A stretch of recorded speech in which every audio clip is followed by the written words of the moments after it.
Regen era rising on my cellular constellation, where we all come together through the power of nature and futuristic now thinking.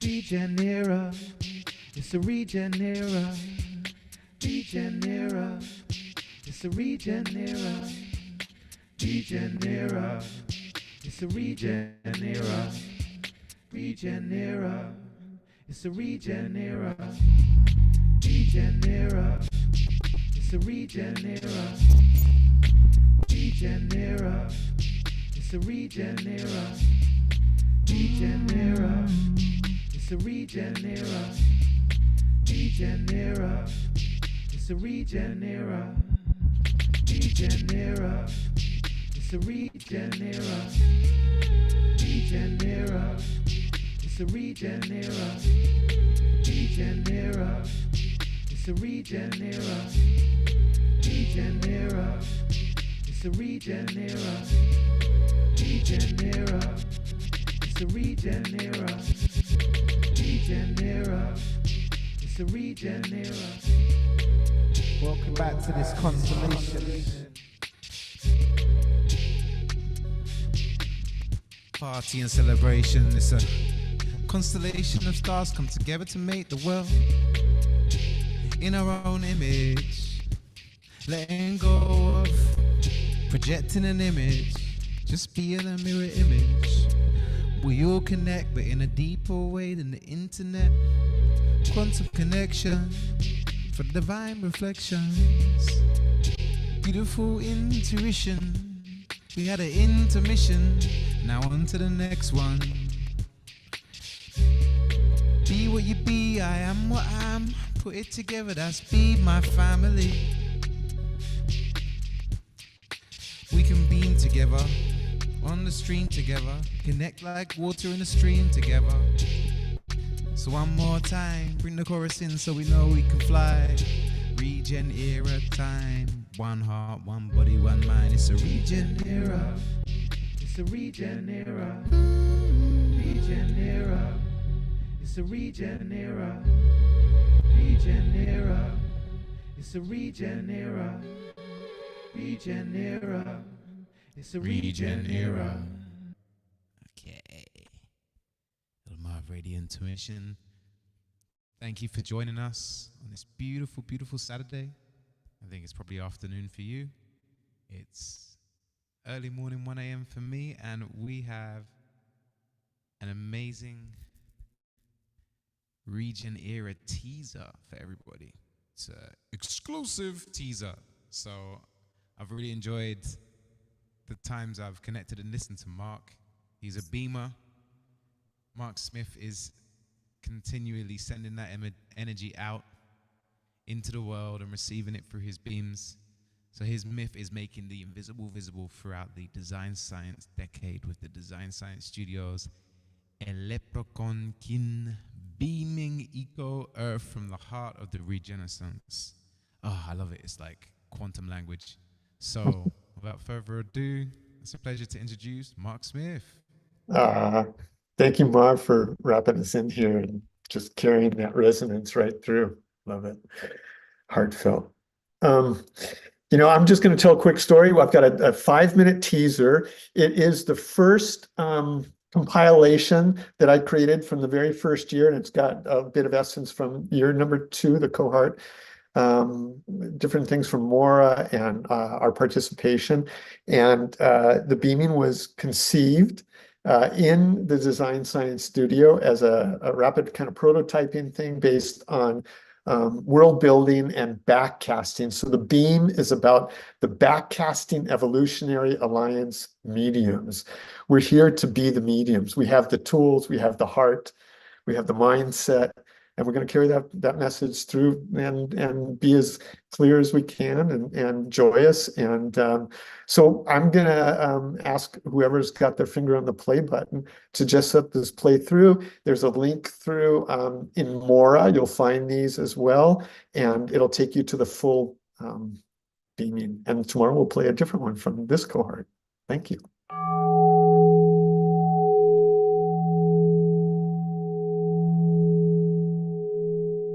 Once upon a moment that slipped out of time, the backcasting Evolutionary Alliance mediums discovered the sense of beaming sublime, evolving from reaction to refraction, perspectives of being sphere, each a unique droplet of rainbow's cheer. Remembering the story of old, the one we were once all told, whispered from ear to ear, twisted words devoid of life found their way again through the turmoil and strife.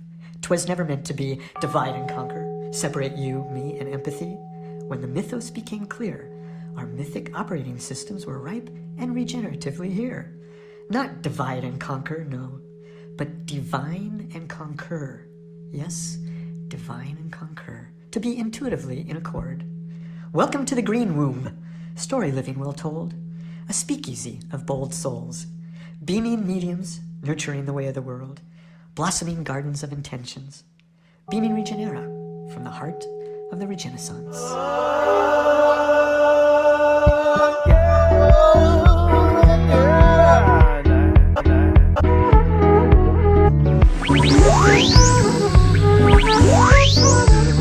The equation you have reached is no longer sufficient. Please dial in the new metaphysical equation.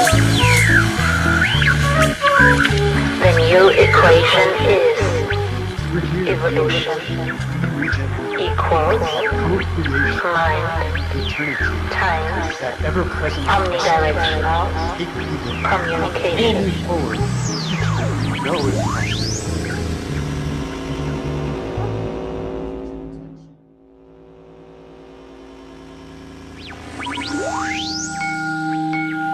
This message brought to you by the Leprechaun Conspiracy. In the room with us is also Mark Smith, who's a friend who introduced me to the concept of backcasting, which is kind of dreaming audaciously, which is to really cast our minds into the future and try to weave back and make sense of everything that's happening now through the eyes or through a portal where everything worked out. So perhaps we can actually get the people in the room with us to engage in a little bit of playful backcasting from 2030. We might actually have a beautiful, interesting conversation from the future.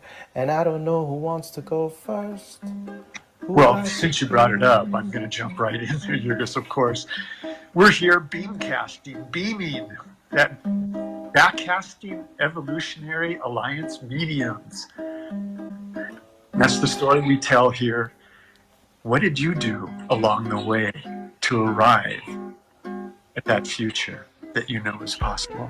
This session of Beaming Regenera is brought to you by the future. This Beamcast sponsored by the Backcasting Evolutionary Alliance Mediums. Until then.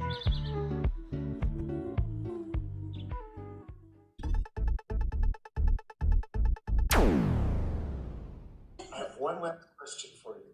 All right? Yeah. Okay, so it's 2030. We've gone through this journey. The beaming exercise is developed into the Backcasting Evolutionary Alliance Mediums Camp for Kids, the Backcasting Camp for Kids, and you are a camp counselor. What's your gig? Oh gosh. I think it would be like a clown show. I'm really embodying my inner sacred clown, or as I like to say, sacred geometry clown. Bringing in, the importance of humor in these times to kind of cut through a lot of the BS and bias that we're all baked into, and kind of poke fun of the world through humor, and in doing so you kind of can penetrate deeper into people's worldview and jostle them up. So I think it would be some sort of sacred geometry clown show. Maybe by then I'll know how to juggle and ride a unicycle. Who knows? Inside of a vector equilibrium.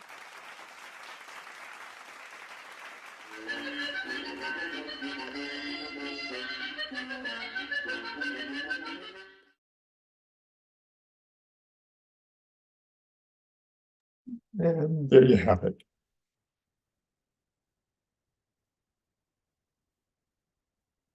That's the first beaming.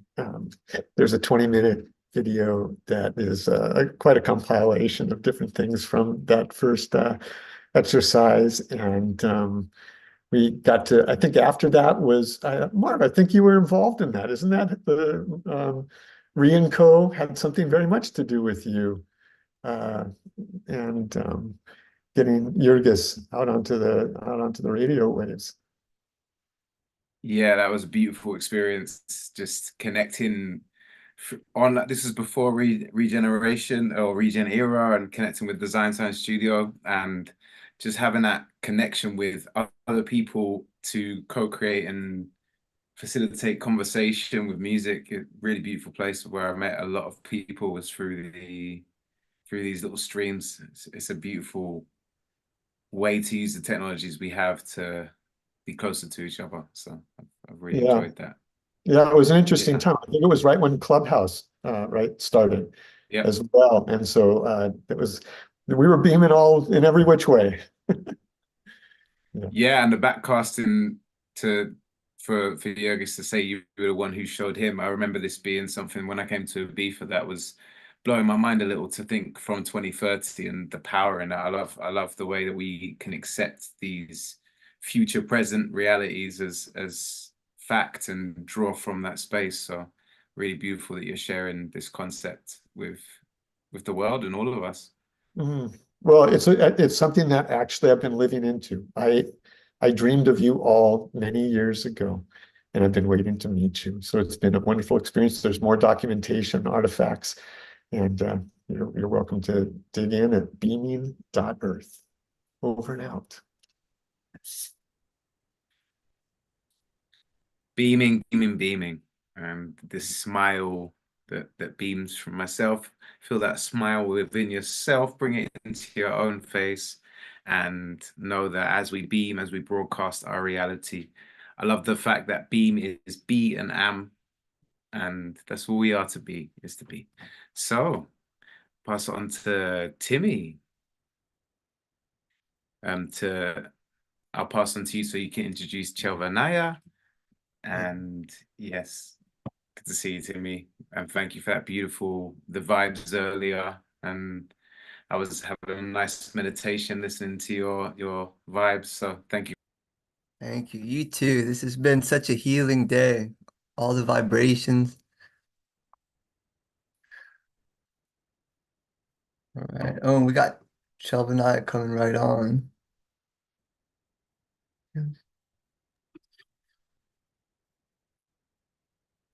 Sorry, I was losing the timeline there. Come on, Shelvanaya, show us what's next. Hello, hello. Thank you.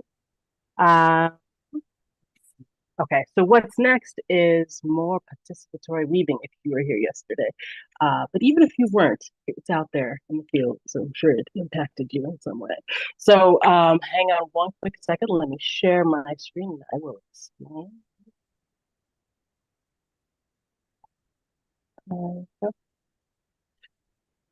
As soon as I find it. There it is. How about that?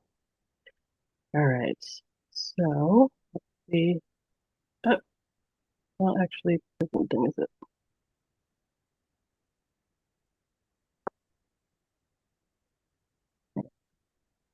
Are we seeing the presentation? Can I get are folks seeing? Yeah, okay, thank you. Sorry. Okay, so if you you can scan this QR code, you can go to that link there. Basically what we're gonna do is sort of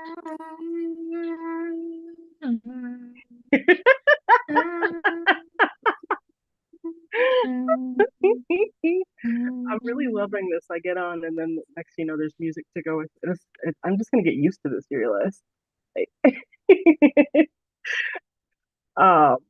Thank you. Yes, but feel free to keep going. So today's theme, in general, is radical imagination. If you hadn't picked it up by now, right? And we have a question for you. We actually have several questions for you because, why not, right? So as you can see, what are the ways in which you infuse? Wait, is this the wrong? Oh, my apologies. A little teaser there. Do this one first. Haha. Okay. Oh, it's still not doing the right one. All right. So this was yesterday. Where is my? I apologize, folks. All right. I'm gonna stop my share so that I don't make people dizzy while I figure out what's going on. This is what happens when I travel in between today's here. Was it not working? I was seeing it. Oh, you were? Yeah, I saw the slide. But I saw the were you? slide. And it opened up my eyes. I saw the slide. Got to demanding without understand. Okay, that is Welcome. delightful. I'm not much of a singer often, but I got to. I mean, I feel like oh, you know what? It just, why did it? All right, my apologies. It seems to have completely deleted the slide that I was going to show you first, which is embarrassing, but it's all right. Okay. All right, give me 1 second. I tell you what I'm going to do instead while I figure that out is I'm going to show you. Roxy, your psychic, your future vision when you added time to this was pretty spot on. Because oh, right, because I was like, let's have more time. Well, yeah. I just feel like, sometimes we gotta, like, all of a sudden. There's always going to be something. I mean, that's just the way it is. There's always going to be something. But then I was like, I feel like people were really just getting into it yesterday, and then we had to stop. And I was like, wait, we just started hearing from people. So I was like, I know. okay, we should have more time. Maybe we should have more time. And of course, it's not like I couldn't just use that slide. It's just, there was one that goes before it. And for some reason, it don't want to show to you. So, Oh, yeah. and I suspect that means, I think that's because I'm trying to edit them on two different computers. I have to close one over the other. Well, I mean, the one that you brought up is pretty fun. I can talk about this for a minute if you want to look. I would love that. And the website, hopefully you can see it. It's regenera.city/training. So that's training. Yeah. So please, if you don't mind. Yes, Roxy or totally. Okay, so one of the super fun things that happens in the city of Regenera is that we have an opportunity to embody this our solar punk archetype that is carrying us forward. Or sometimes we have many archetypes. Mm-hmm. And when I look back at all the changes that occurred to get us to this place where the city supported our transition to this more protopian future that our hearts all knew was possible. It was really helpful for me to step aboard the city and be like, oh, I really want to embolden my inner permaculture gardener. I want to really amplify my mythic storyteller. And it helped me to find the roots that were deep inside that were waiting to be seen and tended to. And I got to bring those forward in the city. And so, maybe it'd be fun to hear from maybe Tibby, actually, the futurist who was just up here with us earlier. I think earlier we were talking about this, Timmy the futurist fabricator, and maybe you could share a little bit about your archetype here in the city of Regenera and your inner citizen spirit and what that's brought to your life. Yeah, I truly live in Regenera often. I think I sometimes beam up to the city even when it's in the sky because I've been the futurist for a decade now, and it's really a mixture. I find myself being the doer and the futurist, and I'm taking concepts that that inspire me for where we're going and how we can achieve these goals. And I'm constantly trying to transmute them into something that can really exist. And so those meant so much to me. But really I find little things in all of these that I relate with. But futurist and doer for me Yeah. uh, make me feel passionate. And the scientist. The doer is the engineer, the builder, the one who finds the biggest joy in making things happen against all odds. Very pragmatic archetype. Yeah. The future is always first an idea. Embodying the futurist archetype means transforming oneself into a forecaster, into a seer and creator of possible futures. Yeah, that sounds like you, for sure. I think I'm in a transitioning phase in my life, really, Yeah. from the futurist to the doer, because I find Mm-hmm. myself having spent years like Mm-hmm. planning and visualizing, and I'm now transitioning into a phase where I'll be touching and building and actually seeing these things in front of me. It's an exciting transition to make. I love that. That's beautiful. Mm, okay. Well, I want to talk about this more, but first, I want to get some input from folks. I want to get people telling us what their stories are. Okay, so I'm going to share a different screen. Thank you for that. Thank you.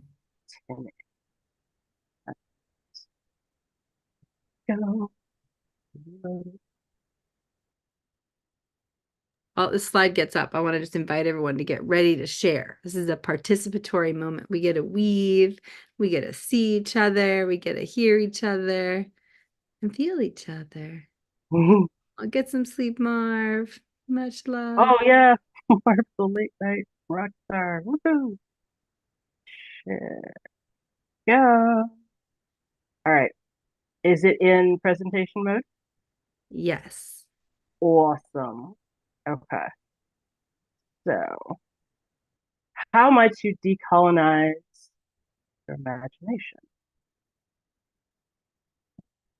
What are the ways in which you infuse your imagination with your own roots? Do you have any rituals? You can, again, you can go to this website here, type it in, or you can scan the QR code from your phone. I think that's what Roxy's doing, I'm not sure. I love it. All right. And what you should see, so when, yeah, hang on. We're going to see answers pop up, which is going to be really fun. Yeah. So just, yeah, think about what you, when you're thinking about your imagination, right? And how you might step into a more expansive space of imagination. I mean, obviously, Eve's workshop is very much about that, expanding our imaginations and what that looks like. But think about how you might bring others on board. Think about how you might be proactive about it. Untethered from the way things are.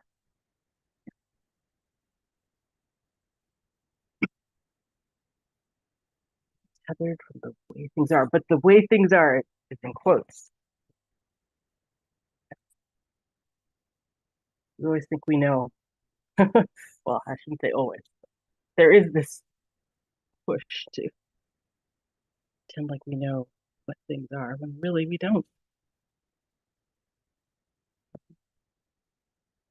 What else we got here? Radical means from the root. So finding and tending the roots. Yes, exactly. What are your roots? Yeah. How do you know?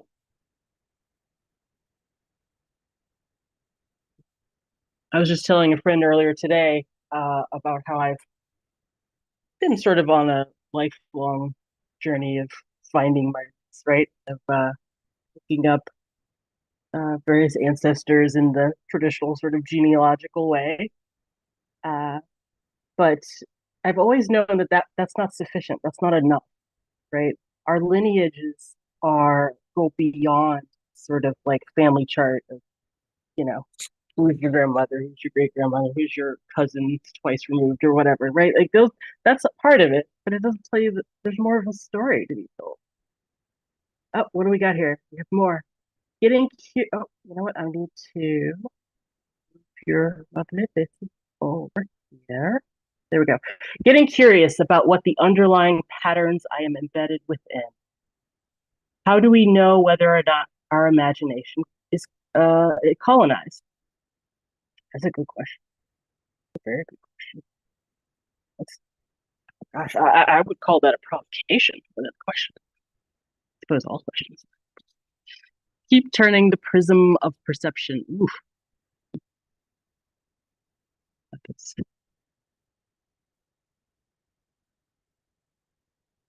fantastic. Yeah. Dare to dream. Mm. Mm-hmm.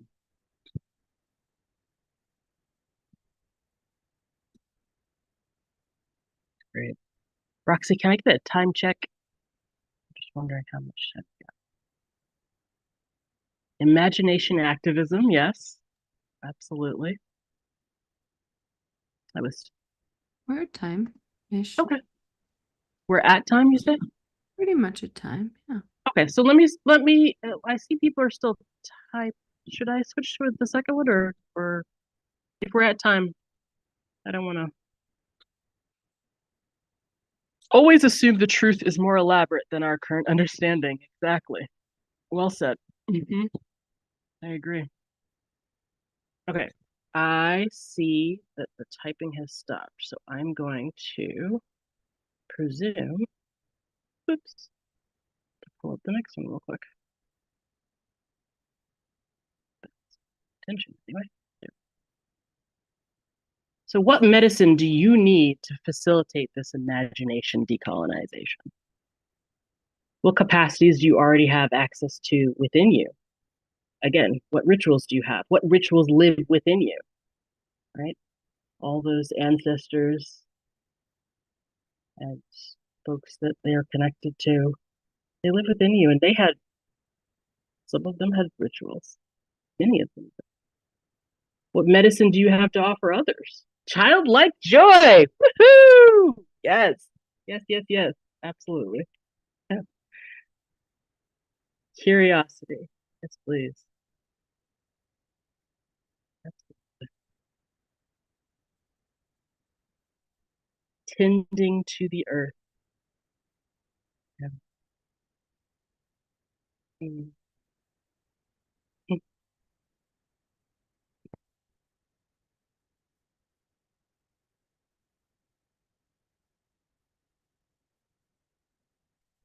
Future casting.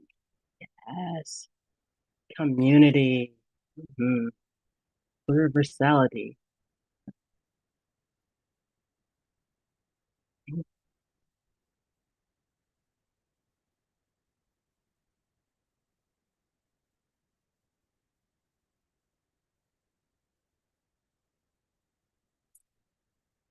Access to the divine through harmony with nature, and community with all life. Space.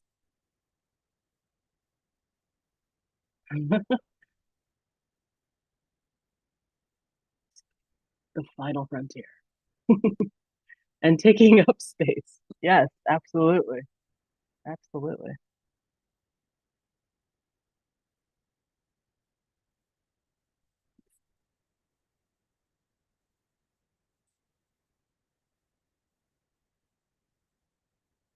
And rest. Yes, please. Oh, let us rest. Let us build rest into our practices. Absolutely. Grace. More rest. It's like we can never get enough of that. Cats. Yes. Yes, yes, yes. Seeding and nurturing the mycelium within the sense of story living. We have a picture to go with it, looks like. Oh yeah, look at that.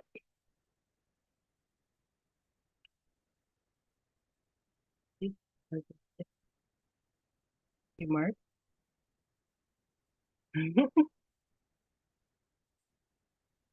Oh, there's that beaming smile. Courage and kindness. Babies. Oh,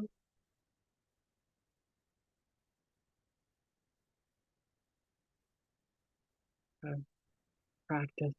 I can't hear you, my dear, but I suspect we need to move on, yes? Oh, there.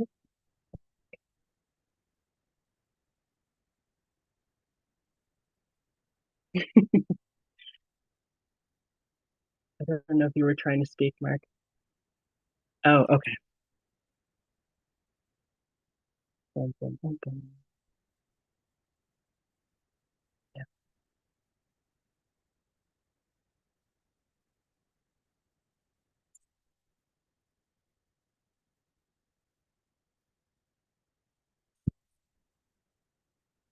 How can we invite others to co-create with us? This is a silly question, of course, because this is what we're doing right here, right now.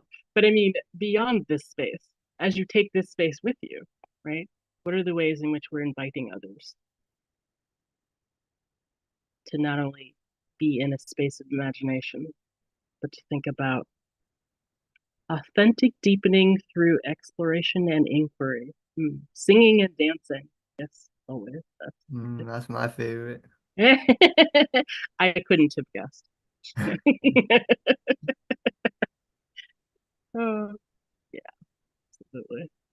Well, I'm excited to introduce Karishi. She's coming up with a presentation next. Oh my goodness, I'm You so ready honored. for that? Yes, I'm ready. Awesome. All right, I'm gonna stop the share here. Thank you, everyone. I saw there was one more. I will take a look at it. We will all take a look at it. What we got? All right. Please, can you? Good questions.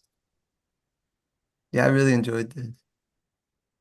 It was a co-creation as everything. Well, thank you all for your participation. Thank you, Shelby9. Karishi is a multidisciplinary artist and educator who empowers people to love themselves and create change. She is going to do a presentation for us dedicated to the story of her body, her challenges with illness and injury, and the book that these experiences have led her to write. Thank you. The stage is yours. Thank you. Thank you. I'm glad to be back on with you all. Do I have screen share capabilities? Okay, perfect. So I'm going to make share my screen. I have been on the precipice of something major for some time. And I wasn't quite sure what that was. I was grappling with it, and I thought it was one thing. And through the process of, being in this cohort and tapping deeper into my creative consciousness, while simultaneously working on my deeply spiritual journey and on my healing journey, I was led to what I'm going to share with you all today. In true Kairishi fashion, I'm going to present, and in the presentation, there's going to be several poems that I'm going to share. So my presentation is We Women, a Fat Black Woman and the Wildish Nature Women she comes from. And this is a little Kairishi. So this is kind of an overview. This is going to be the flow.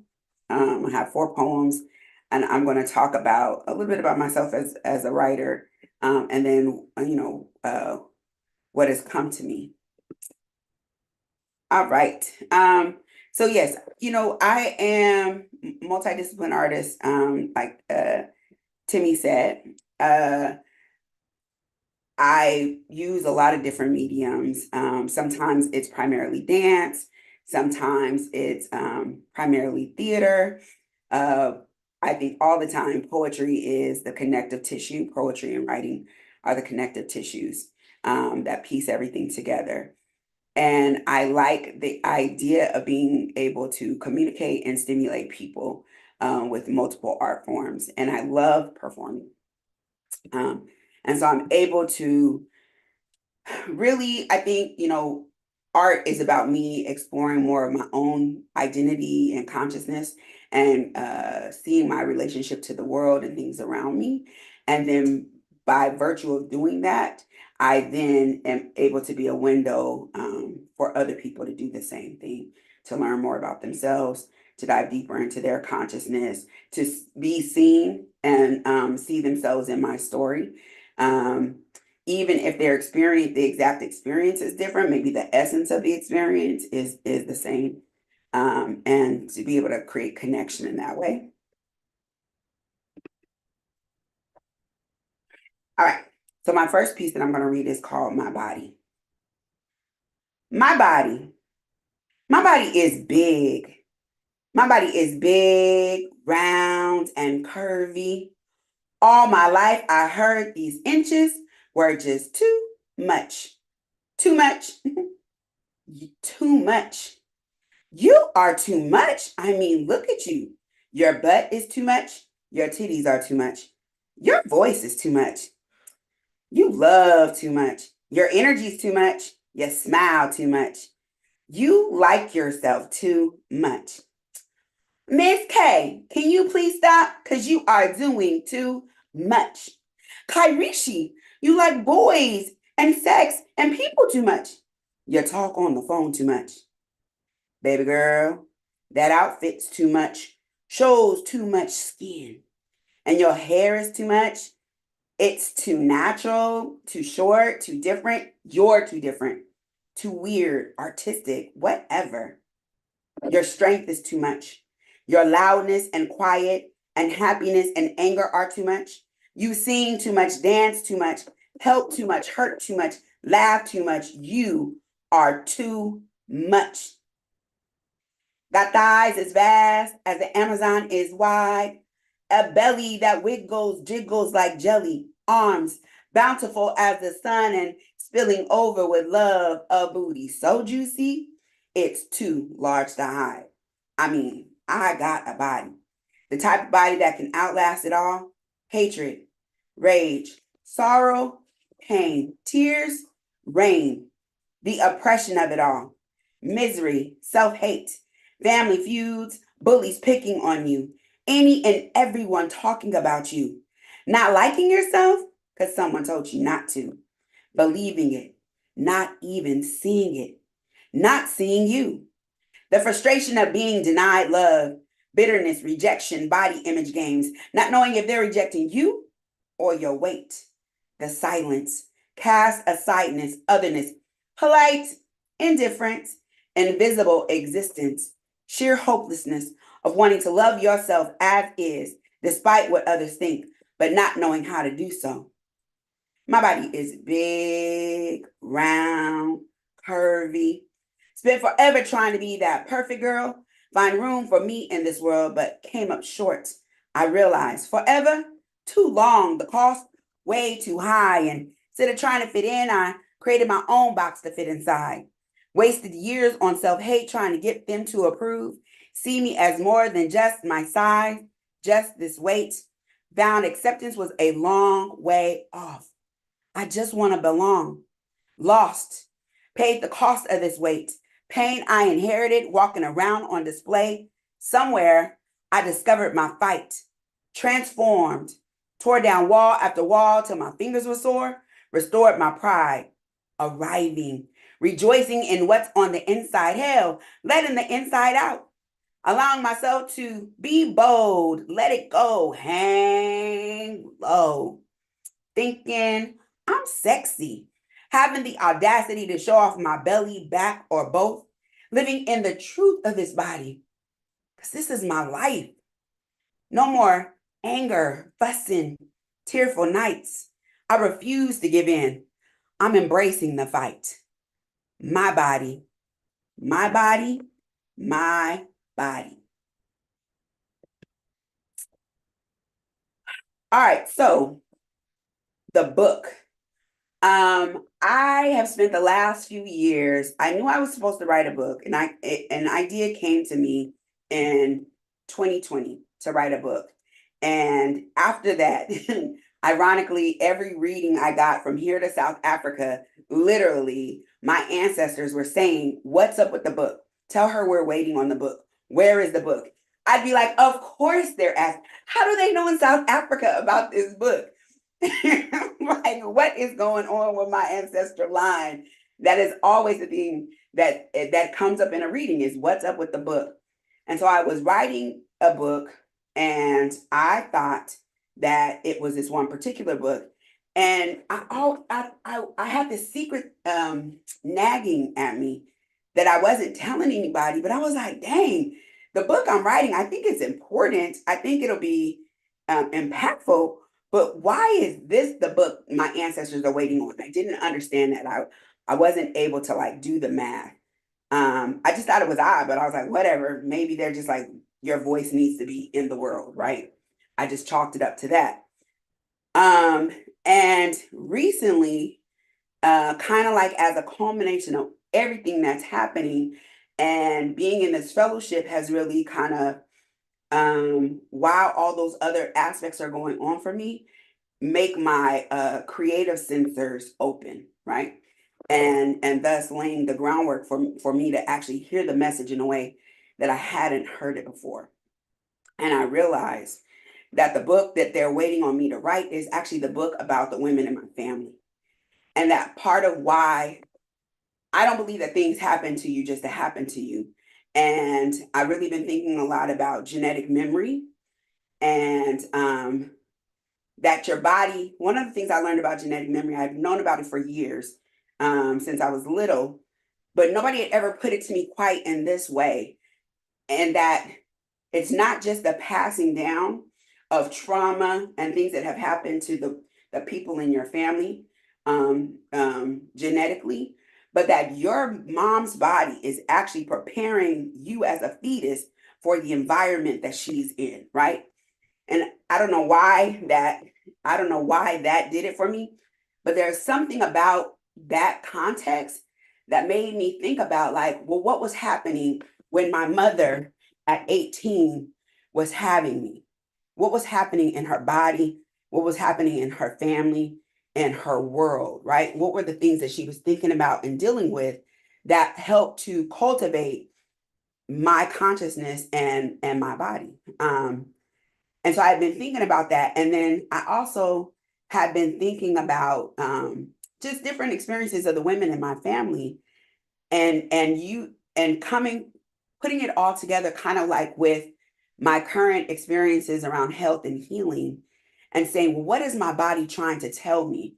And I started to link what the trauma and the challenges that I'm having with my health to my family story, the women in my family in particular, and the traumas and the trials and things that they were dealing with, and thinking about the pain and like, where do you put it? Like, where do you put trauma and where do you put the stuff that you go through, right? Because, especially back then, the world doesn't care.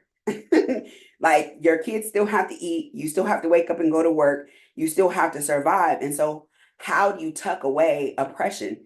How do you tuck away extreme trauma and sexism and racism and all the things, being in the South, all the things that my family had to deal with? What do you do when you are the enslaved or the child of sharecroppers? Or my grandmother started picking cotton at 5. What do you do, right? If that's the world that you inherit, what do you do with that pain? Because you still have to live, and that pain has to go somewhere. And what I started to think about was, what if what I'm dealing with in my body is not just my trauma and my pain, but it's the pain of these generations of women that have fed into me? And then what is the magic that I have and the knowing that I have that can help release not only my pain, but theirs? And thus, this book idea came to me.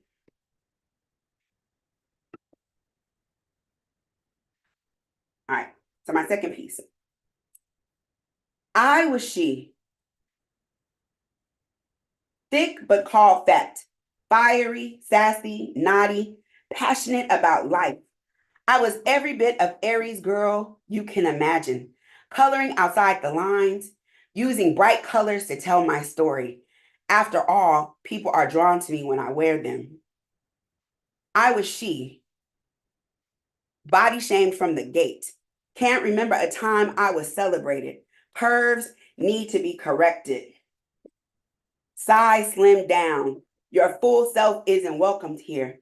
Tuck her away neatly. In this place, big is not sexy. There is no room for all of you here in your room, house, family, school, city, region. But more than that, you can't fit in our minds. I was she, big girl with an even bigger spirit. One of my closest friends said, your body must be big. It's the only thing keeping you on the ground. Triple fire sign, bold and body wild. I was born with an unquestionable thirst for life.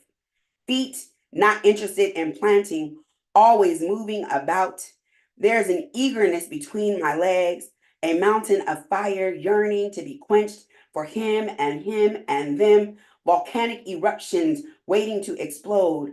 I was she, salacious, oozing, yes, pores, sensual and open, drizzling like the wettest I've ever been, waiting for something to happen, waiting to explore, waiting to be touched, tasted, tempted, turned on, waiting to be awakened, stimulated, satiated, waiting for more.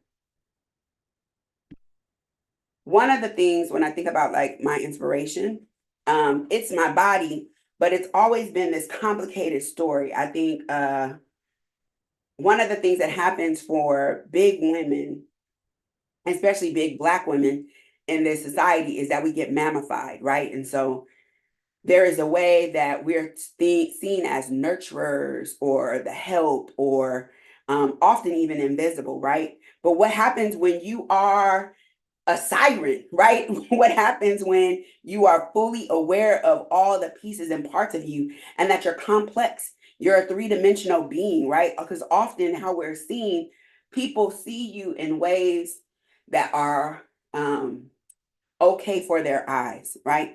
People see you in ways that's easy for them to process and not in ways that are actually about your truth. And so my body has often been a huge inspiration for my work. So that is kind of this big piece that has been a part of this book. Also, my family. When I think about my family, I practice a African spiritual system called Ifa, and we say that you're healing your body. You're healing your family 7 generations back and 7 generations forward, right? And so what I am also extremely conscious of in a way that my mother and grandmother and great-great-grandmother and them didn't have access to is that the work I do today is not just for me. It is definitely for the women in my family, right? That there is liberation. And when I liberate myself, I liberate them even in the ancestral realm. The diseases that I have, so I have my primary disease is called lipedema. It is a loose connective tissue disorder. It is a chronic debilitating disorder. It's degenerative. And over time, my mobility has gotten worse and worse and worse. Lipedema impacts primarily women, and it's little known, but it's not rare. It impacts about 11% of women throughout the world, and it's primarily shows up in the female line. So usually women with lipedema, multiple women in the family have it. What I know today is that my mother had lipedema, and that when I track my family, a lot of other women had it, or have it, even though they didn't have language for it at the time. And so in me figuring out, trying to figure out how to heal myself, I started to understand that it was very important for me to think about, like, whose sorrow am I holding? Whose wounds am I holding? Are they just mine? Where do my wounds start and my mom's stop? In this process, it has been lipedema comes on primarily during big hormonal shifts. So during puberty, when you're pregnant, when you're perimenopausal. And so when I started to track my life to figure out what made this happen, I thought it was really key that I started my period when I was 10, and my mother got diagnosed with stomach cancer and was given 6 months to live when I was 10 at that same time. So that's a major convergence that happened, right?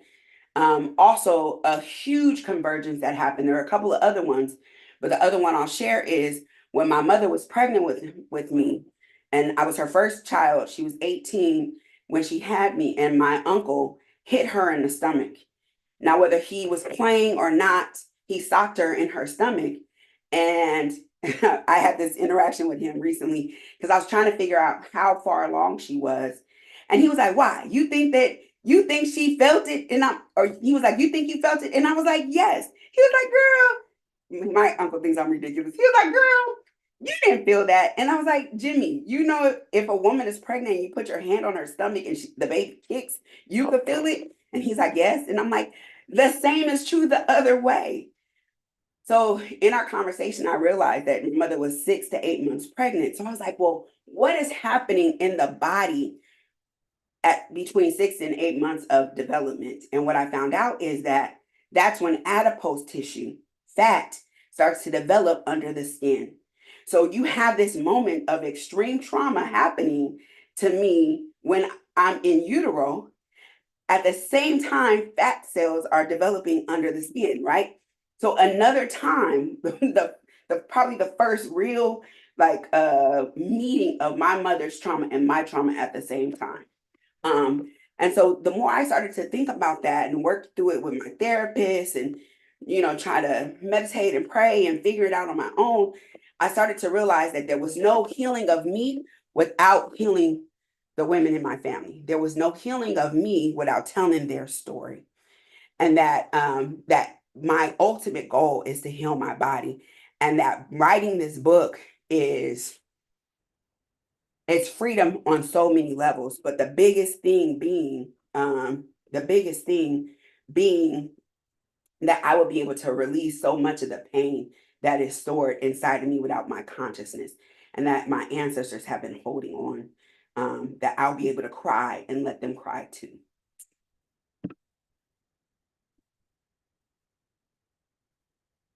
In the water, there is life there, freedom floating my body through space like remnants of the real me, pieced together reminders that I wasn't always shattered, wasn't always this version of myself, nothingness, dry mouth hiding drunk emotions, moonlighting as human, a fraction of who I used to be, fragile moments of magic fictitiously facading as okay, well, normal, all right. In the water, there is ease, places where rough edges are softened, once broken bones break back into motion. Lubrication doesn't just surge through joints, it moves me along my day, beyond barriers bed, down hallways of hope and possibility, through meandering streets of activity, weighted appendages swollen with grief. Weighted appendages swollen with grief seem to be expanding faster than time can count for. My frame is shape-shifting, eagerly morphing like a glimmer of the moon, shimmering with signs of euphoria, passion, fun, all things lived and not wanting. In the water, I can do anything I want. My energy is limited by form and function, not riddled with pain or subjected to the frailty of injury.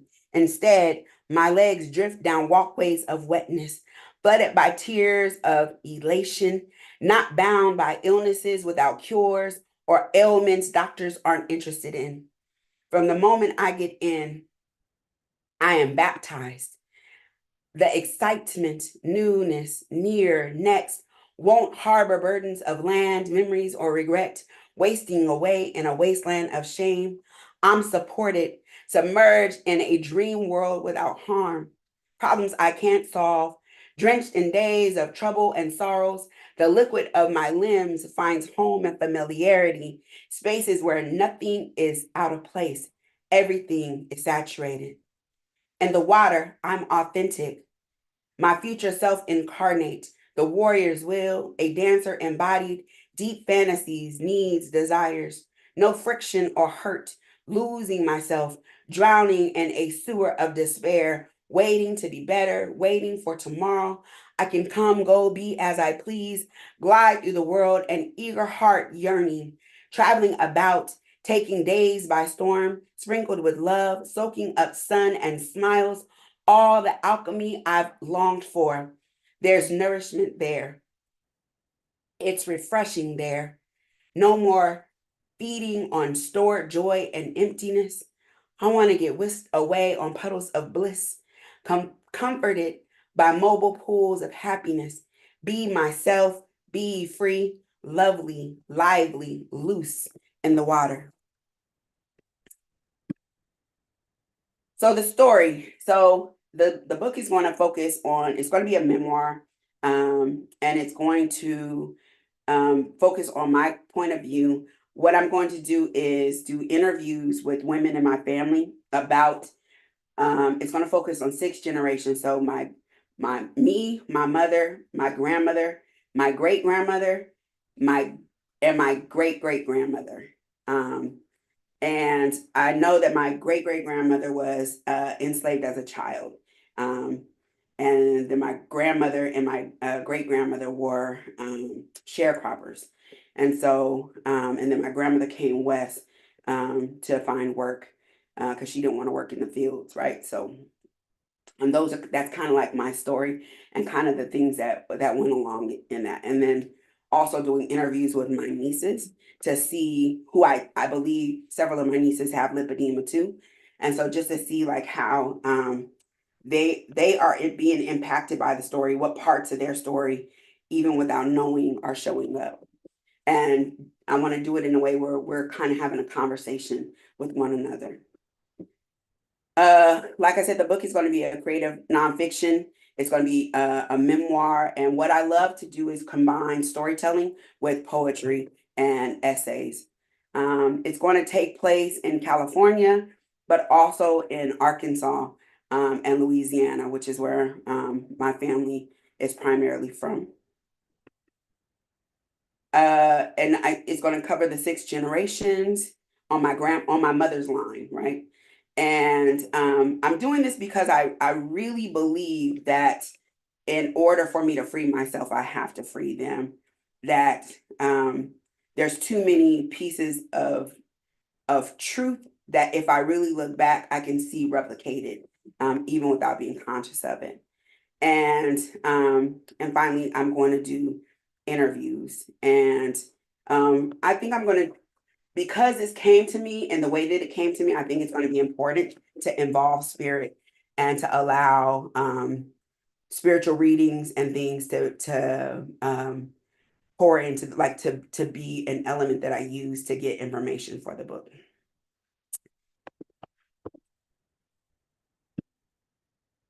All right, so my last poem is called Bondage. And this is the one I want to give some kind of context. One of the things that I wanted to share with this poem is that the issues that exist in my family, and probably everybody's family, right? But in particular, my family, what I wanted to share is that they don't just exist, right? There's a way that my family has always had issues with alcohol, drugs, and food in some form or fashion. And when I think about it, that has a context, right?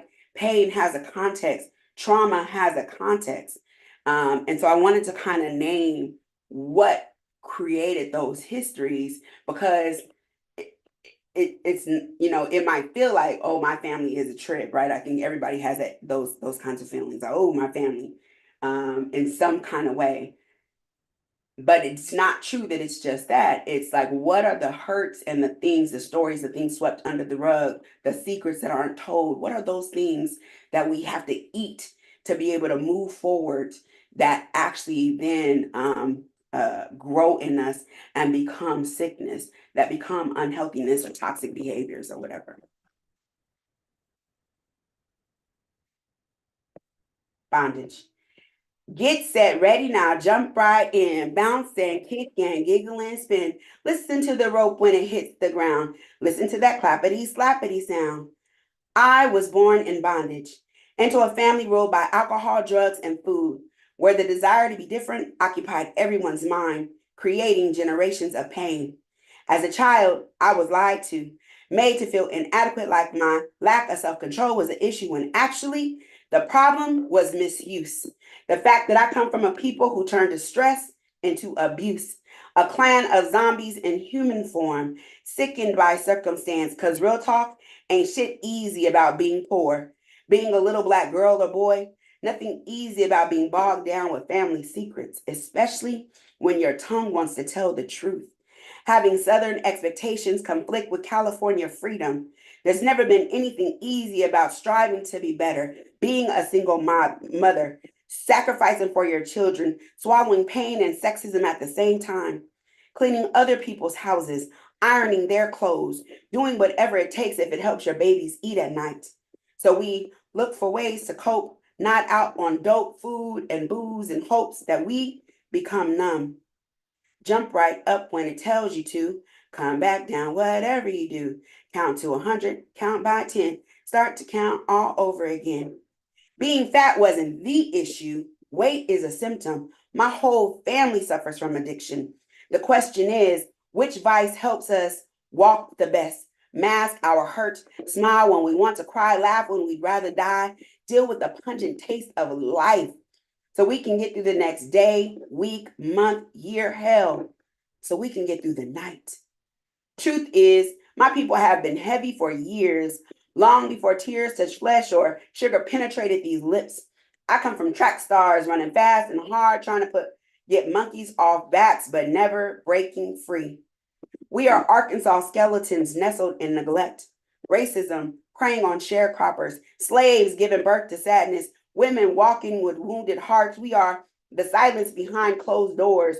So many violations, people stop counting. The sickness of psychological abuse. We raise our daughters, love our sons, mothers, treating girls like old beat up shoes, and boys who are loved most of all, but never grow into men. We are grown-ups imprisoned by childhood traumas, women who never feel pretty enough, closets filled with disappointment, where being female is synonymous with strength because we can't afford tears, can't cry for fear that our entire worlds might break. A bloodline cursed by genetic memory, cycle so deep we pass it to our children without knowing, living, breathing post-traumatic slave syndrome. We breathe it over and over again till it's surging through our veins like heroin, wrapped around our necks like nooses, roping us off from us because we all too much, been through too much, and it has never been enough. I followed suit, only I've spent a lifetime being ridiculed, persecuted, not because I'm different, because my body tells the truth. When I walk into the room, you can see my family's afflictions fastened to my fat, and well, you know how Black folks get down. We don't like to air our dirty laundry in public like that. So they nag me, talk about me, ostracize me, hound me to lose weight so our brokenness can go unnoticed. Because even though we are carrying tiny pieces of agony inside us, internalized pain we can't let go, we mustn't ever show it. Get set, ready now, jump right in, bounce and kick and giggle and spin. Listen to the rope when it hits the ground. Listen to that clappity slappity sound. I am a survivor, enslaved, bound, wrists bound, mouth gagged, bound, damaged goods bound, ropes of trauma surround me. My body imprinted with war scars, stretch marks tell the tale of each failed diet or lifestyle change. I am bruised, tied to a script playing the role of fat girl. Though when I look back at old pictures of myself, I realize that the body that I used to have is that of a thick girl, although everyone called me fat. I've been trapped in this reflection so long, I wouldn't know how to go on without it. Who would I be? People say that I should lose weight, but honestly, I can't envision myself skinny.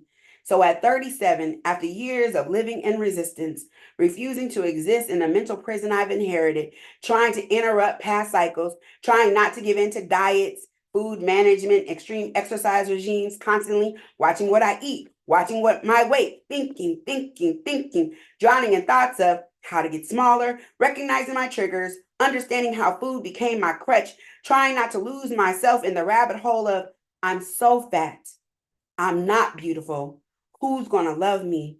I'm embarrassed to be this way. God, why did I have to be fat? I tried to abandon everything I had ever known about losing or gaining weight, that I chase freedom instead. But I've allowed myself to become bigger, so intent on not being trapped by my weight that I weigh more than ever. In fact, if my life were a 12-step program, they'd say I hit my bottom, but as it relates to weight, I've really hit my top. Jump right up when it tells you to, come back down, whatever you do. Count to 100, count by 10, start to count all over again. Today, I'm different. And while I still have broken pieces inside me, I'm whole, bigger than ever, but my goal is to be healthy, love my body the way I've learned to love myself. So this poem, this whole piece is for my little girl, 6, 16, and 26-year-old Kairishi. May these words release her from bondage, help her heal, let her know that she is fine, a link in a long chain of sadness. But at 49, although she's bigger than ever, she's also never been happier. These words are my life, and though heavy, they're about so much more than weight. These words are for people who've had issues with my weight, who see in me their own heaviness, discomfort, shame, their dissatisfaction with self. For those people who confuse me with their own self-hate. I mean, let's face it, fat or not, how many of us really love our bodies? These words are for my family. We don't have to be broken spirits, painted, worthless, filled with doubt, self-loathing, colored by body issues, low self-esteem, walking around clinging to drugs, alcohol, and food, feeling twice as heavy because we're carrying around everybody else's stuff as well as our own. Freedom is right here, ours for the taking. If we choose it, it could be enough. We are ropes beating against the ground, strings, searching for a good song, schoolgirls seeking acceptance, jumping through hoops to find ourselves. I choose Kairishi as is. This is my freedom, my letting go, breaking free of cycles, putting down the ropes. That's what jumping is all about. Get set, ready, now jump right out.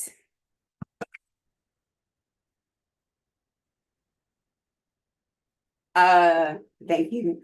One of the things I really wanted to highlight is lipedema. Lipedema is resistant to diet, exercise, so lifestyle, and bariatric surgery. And there's an assumption that all fat is the same kind of fat. And there's an assumption, I feel like fat is one of the size oppression is like one of the last acceptable forms of oppression. And often what people do is they use medicine, the medical system to use it to oppress fat folks, right? And so they'll say, I'm worried about your health. But they're not worried about all of my health. They're not worried about my dental health, right? Like they want to know how many cavities I have. And they're really worried about me being fat. And part of what happens is that you get blamed when you're the fat child, when you're the fat person. It's uncomfortable to see fat people. And there's a way where people are like, I don't want to have to deal with you. Why are you making me have to deal with you? And because of that, I didn't find out that I had lipedema until I was 47 years old. And this is a condition I've had almost all of my life. And so every time I gone to the doctor, they just said, you need to lose weight. You need to lose weight. Nobody ever even told me. I had never even heard the term lipedema until I was like 46. And really, I found out mostly because of my own research and saying something is going on in my body. And I think like, if that is the case for me, and I know my mother had similar issues, although unfortunately she passed away before ever knowing, without the liberation of knowing that that's what she was suffering from. And I think about like, comparatively, what are all the other issues that people made the women in my family just sweep under the rug and deal with, swallow so that they could go on. And so, yeah, this book, I think it's already been a big journey, and I think it's going to be an even deeper journey. And I'm looking forward to seeing what magic is not just created in what I put out in the world, but how that creates magic in myself and the healing that will come. I really want to say thank you to DSS. I think this is a phenomenal program, and there's so many layers, and I'm really thankful to the Empress for inviting me to be a part of the Evoke cohort and pulling me in, to Roxy and Bliss and the whole team. all of the energy to my cohort members. There are several relationships that I've been able to develop during this time that I know that I will take with me throughout my life. And I just really appreciate y'all helping to sharpen my iron and get me back to sitting with creativity. And that's it. Harishi, you are bold and brave and beautiful. Thank you. Thank you so much for sharing that with us. Thank you. Thank you. Your intuitive connection with your ancestors is so inspiring for me. I feel a disconnect in that area personally, and it's something I've always been seeking. And just to hear your like fluid understanding of your ancestors and that connection, it's beautiful and it opens my mind to a deeper understanding of the world that we live in. Thank you. Thank you. Thank you. Thank you, everybody. I wanted to tell you that I have two kittens. They're 6 days apart. We talked about the cats. And we talked about the cats. We're both cat people. And Tao, she's the big poofy black one. She came in as you were reading your poetry, and I picked her up, and every single time you got to the point where you were reading the poetry, she would just burst into purrs. She just purring real big, and she's the thick girl. She's the thicker one of the two. The other one's like kind of tomboy, slender, little funny bubby. But yeah, it was so cool. I was like, oh, she's like, this is my sister. It was so funny. He loved it. I loved it too. I was just like, I love the way that you have like continually like deepened into your curiosity and like landed in this place where you're helping, bring forward these patterns that are so present for everyone. Like looking at our like ancestral lineage healing as a part of the healing of our bodies and our mind, and like we're processing trauma so much bigger and older than ours, and like what a gift to get to like do that work and make it visible for other people who are maybe like not seeing that opportunity. You are such an inspiration to me, and I am so grateful for you, and like so grateful for this like thank you D Empress for bringing us together. Can't wait to see what continues to come by being community together, but I'm so grateful, and I can't wait to see this book in the world and poetry. Thank you. Thank you. Can't wait to come back and share it when it's done. Yes. Thank you. Thank you. And thank you, Timmy. You're a great synthesizer of deep listener. It's a beautiful thing. Okay, I get to introduce one of my like dearest, oldest friends in this space, and someone that I admire so much and I love so much. Justina Salnikova. Justina was a part of cohort 1, and Justina and I have known each other from like building festivals and like doing art sustainability stuff for like, I don't know, a better part of, somewhere between 5 and 10 years, probably closer to the 10-year mark at this point. And it's just been such an inspiration to watch you do this work, embody this work, like go out, get curious, like create at scale. It's amazing. And like you have been seeking to answer this question for as long as I've known you. Like, what if we adored our waste? And so today, in the spirit, like in that like spirit, you're gonna bring the session holding space for our waste, a walking prayer. So we get to have Justina share an artist talk with us, where she will share her story about how sitting with the unknown and the discarded has shaped her life and art. She will also share some examples about how she's brought this practice into public art that focuses on social and environmental justice narratives and rewilding and reanimating our world. Maya, who I think I know because of you from Planet Home, and Maya is also part of cohort 3, shared in that workshop that we had at my like creative loft a long time ago, that like beautiful poem, like apologizing to plastic. Like, I can't believe that we have, like treated you in this way to, you could have, you helped people have new body parts, you like help planes exist, but we had decided to like, make it single use. And it was just like this. I never found a place that I was adoring even this material, because I had just learned to just have such distaste for it, And I was reminded of that just then, like looking at your description of what you're going to be sharing about the discarded, like, and going back to the very beginning of the day, I don't know if you were here when Alexa shared the poem, but she was talking about like how important it is to, like, at every step of the way, like not other, like even if it's like the most violent and aggressive and something that just seems like, oh, you are the epitome of what I don't want to be close to or believe in. But like even that, like it's continuing to perpetuate more divisiveness. And like, so the discarded can look like so many things, but there is like, when we're standing for the voiceless, when we're standing for the edges, when we're standing for the margins, we're also standing for the things that like are waste. And that question that you posed in the Planet Home exhibition, it's like always with me, it's like there is no away, what is away? There is no away. It's always here. So anyways, I am so excited that we get to have you do an artist talk, and I'm gonna stop talking so you can talk. Welcome. Thank you. Yay. Oh, thank you, Roxy. That's so sweet. And yeah, just it's so good to be here. It's so good to see how the studio has evolved over the years and to be a part of it again. And yeah, I'm just so grateful. And thanks for all the humans tending to the space. And thanks for giving me some time to share about my process. So yeah, my name's Justina. I have had the honor, the privilege, and the hilarious journey of creating a career out of playing with trash. And I was inspired. Well, I guess to start with a little back context.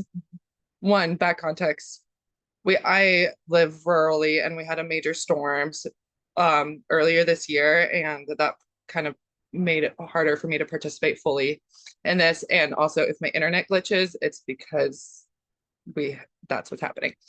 But yeah.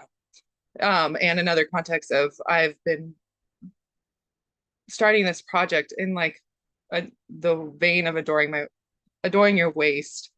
I've been in the process of living on an intergenerational homestead. So I'm living with my parents and my grandparents as of last August, and really, really in that journey right now. So that's been really occupying a lot of my time.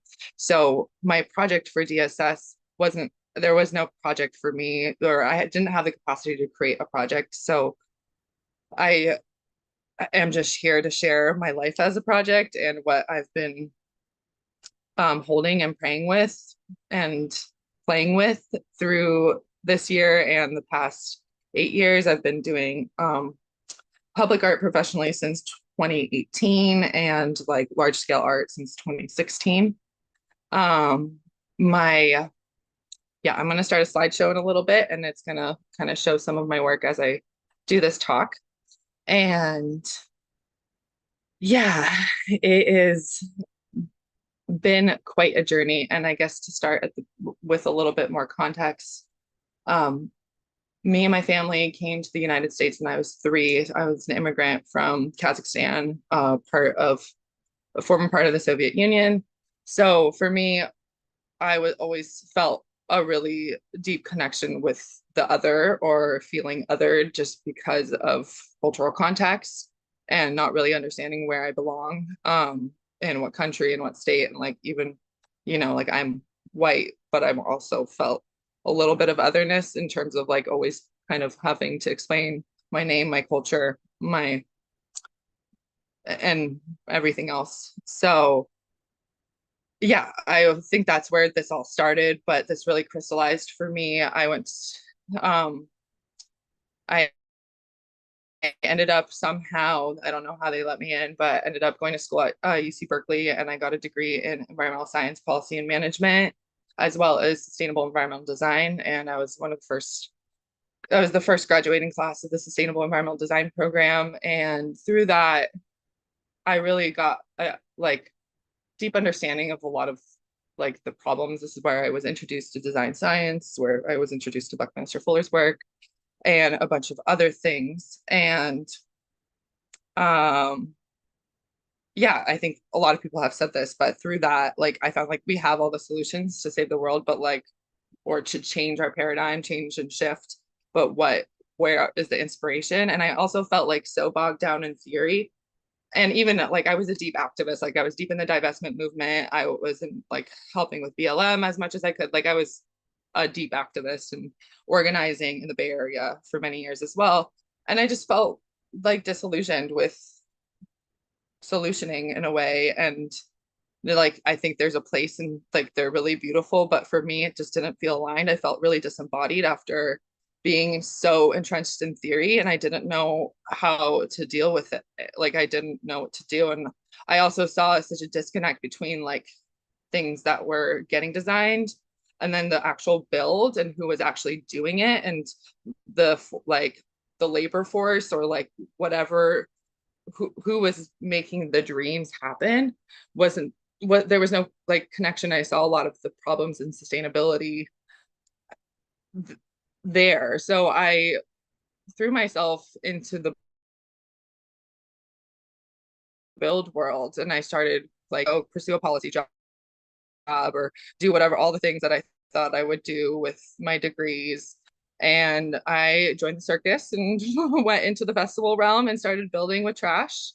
And that led me on a really beautiful journey. And I think it was really that prayer of like, how do I really sit with the trouble? How do I sit with what is on a table, like that it, all the stuff that all the people cast away, like whether that's social justice issues, environmental issues, even our personal issues, my relationship with myself, all of the things that I had to heal, like how do I sit with that? And for me, that crystallized into my practice, my art practice.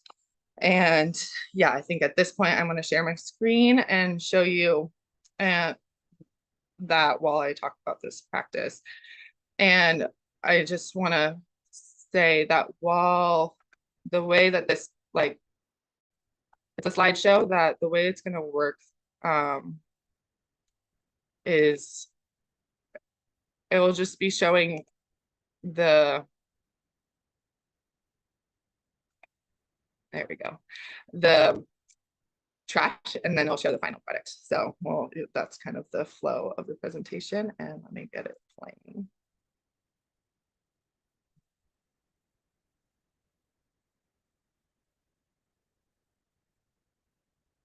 Okay.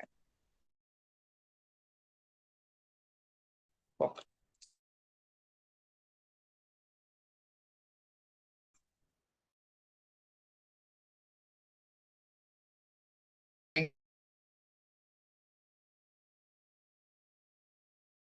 Thing to be able to meals to really transform our waste into treasure. And I think that like I could tell you all the reasons plastic is bad and all the waste issues, but I don't think that's what I'm here for today.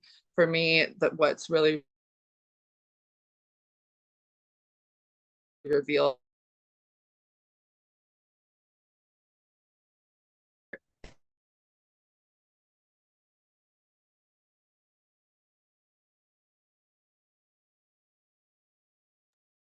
Your audio is cutting out there just a little bit. When you come back, you just back up a little. transform. Justina, you just because the service is a little bit choppy, maybe just turn off your video while your presentation's up. It might like help the bandwidth. I want to see your face, but I just also want your words to come through. So maybe try that. Let's see if it works better. Yeah, I know. I had a feeling that might happen. So does that better? Yeah, you're clear and consistent. Yeah. Okay, good. Okay. Okay, great. So where was I? Oh, okay. So I think I was at a place where I believe like something that I found a connection is like the physical and the mental are so connected.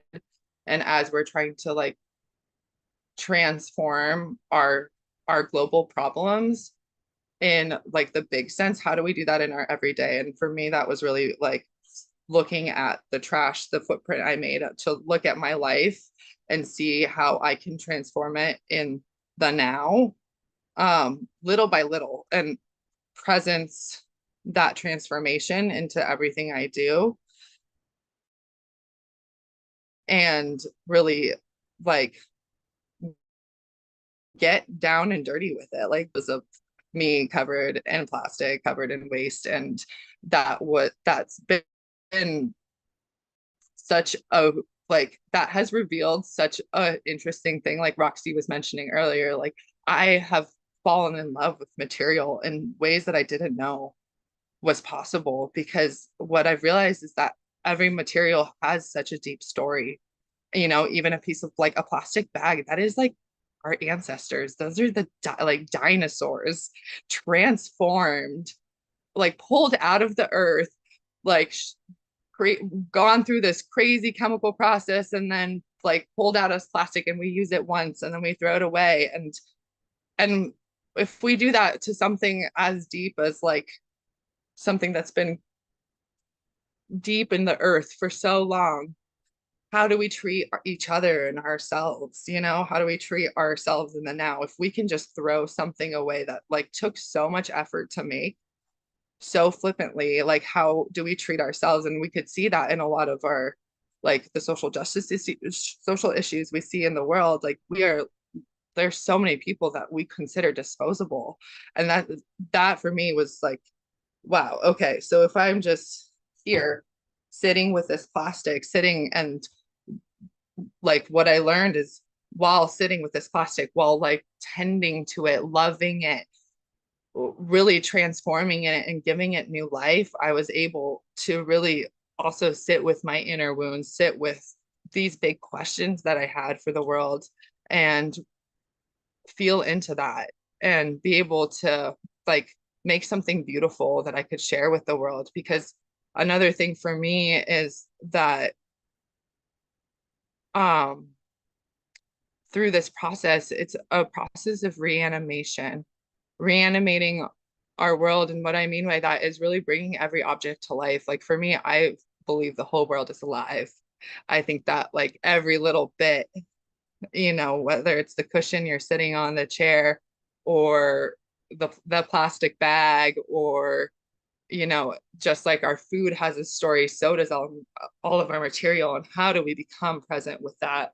How do we be in that process? And how do we create joy out of that process? How do we create like pleasure? And also, how do we really presence the pain, and feel through that? Because yeah, I mean, this is not an easy process by any means. Like this is us and many humans. Like a lot of these projects, we have huge crews, we have a lot of people helping us. We build, me and my partner, this is why I'm saying a lot of these projects have been in collaboration with my partner in life and love and in art, Jolting Stocktail.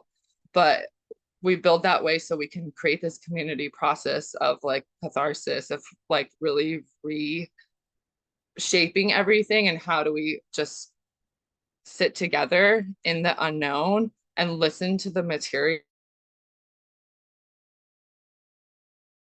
listen to the discard, then can inspire our world. And also to us. So a lot of our work is has an environmental story behind it, or a story of place. Like we usually do native creatures to the specific place that we are at, from material from that place. So everything is local, and it's everything is has a very deep connection with the environment, and then also speaks to the localized issue. Often we do like species that have been extinct or endangered. So in that way, we can also help people remember their ancestors and help remember their animal relatives that are all around, like around them, and help the ecosystem that they are in thrive. So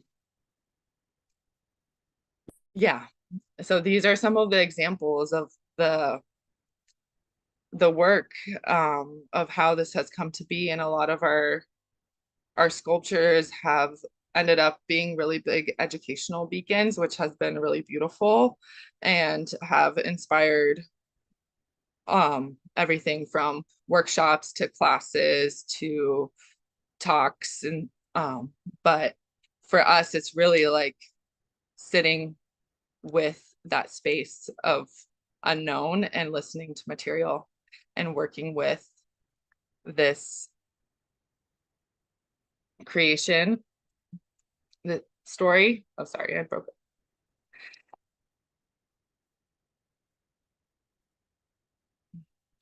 So I think for me, that's my biggest lesson and how I've been holding space for waste. And I am learning other ways of doing that through my life, whether that's like I've been learning how to compost and about soil and how to really be with that. But I think that's the biggest lesson for me, is just how to continuously be present in the physical realm to then transmute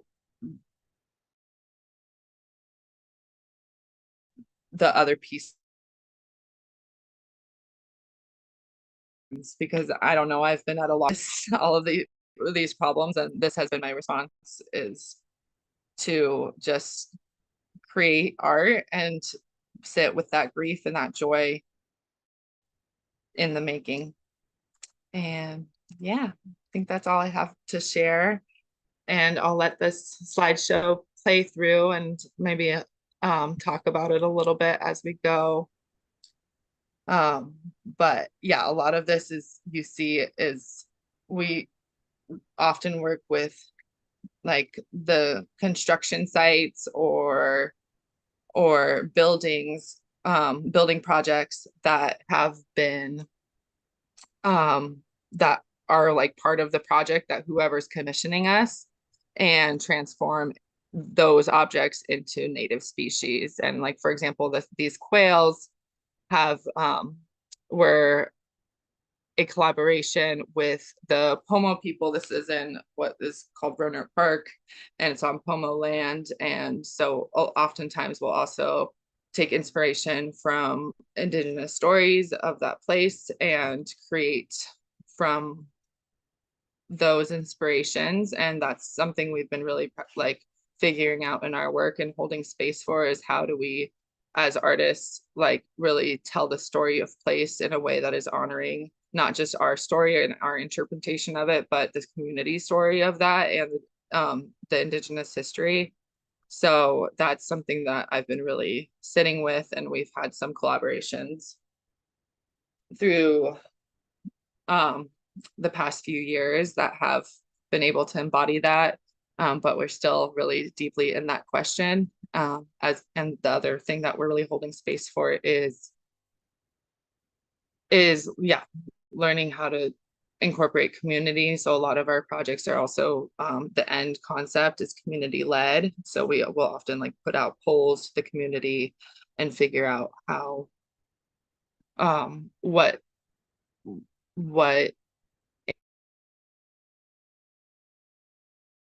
animal, what species, what one particular community, what stories need to be transmuted, what stories need to be composted, and these sculptures are a response of that. So yeah, I'm gonna let this play through. I think I changed the timing and it's going. This work is so awesome. Some of these are big. Oh, thank you. Yeah, yeah, we build big often, most often. Been building a little smaller since the whale, but yeah. I love the way that you're working from a respect for the plastic, which you started with. It's really refreshing to respect where the plastic comes from and what it really is. And we need to start by using it different. Yeah, I think that's been our biggest lesson.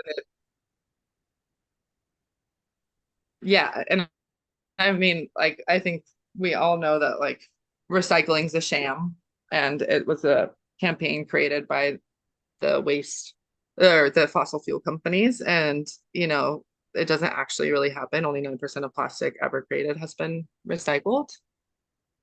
And maybe that number has changed now, but I think it's probably lower. And um it is like our waste system is so broken. And I think that's like, I don't know, our waste system physically, like with our physical trash is broken. And then the way we deal with our like emotional trash is also needs some healing.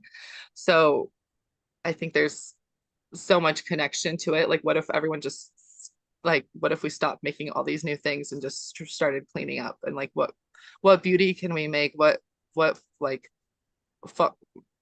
problems can we solve from just doing that? Like, if I always think about like if everybody just focused on healing the soil, for example, like so much would change. And if we just focused on transforming our trash, like so much would change. And I don't think it would just be physical. Like I feel like there would be so much emotional transformation there. And I think that's like, for me, that's been the only thing that makes sense.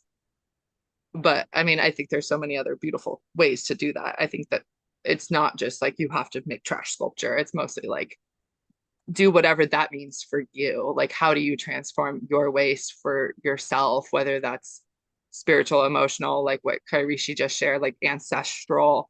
Like, if you can transform that and be also accept it and love it up and like just bless it up, then you can really go. Yeah, I think that's where our new world will be born. Like, that's really a big transformation of consciousness for me.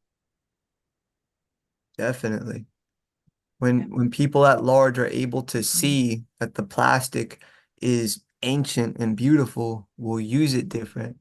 And in the same way, when we can see that even our turmoil and our our emotional trash, that it's ancient and it's beautiful and it's complex, when we see it that way, in the same way, we will use it different, we'll approach it different. And that's going to make a big difference. I think that's all coming. It's the transitions that are happening in the world, just like that. They all mirror each other and they're all coming at the same time. And it's so exciting to be alive at this time and seeing humans finally starting to wake up and look around and see the truth of the world we're living in.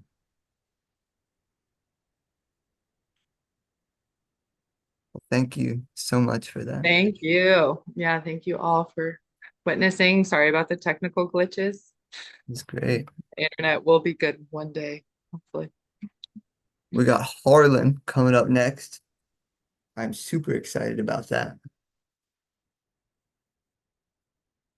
Harlan is a total futurist and designing incredible cities and potentials for humanity. And please take it away. Oh, that's it? That's my whole introduction? Take it away. Anyway, we're behind schedule. So I've invited a bunch of people to be on a panel with me for this New Earth Visioning, and they've all been texting me saying, okay, send me the link, but they haven't shown up. But we got Dennis here, and so I'm here. I'm here. Yeah, no. Okay. Oh, it's Oscar? Oh, he Hello. showed.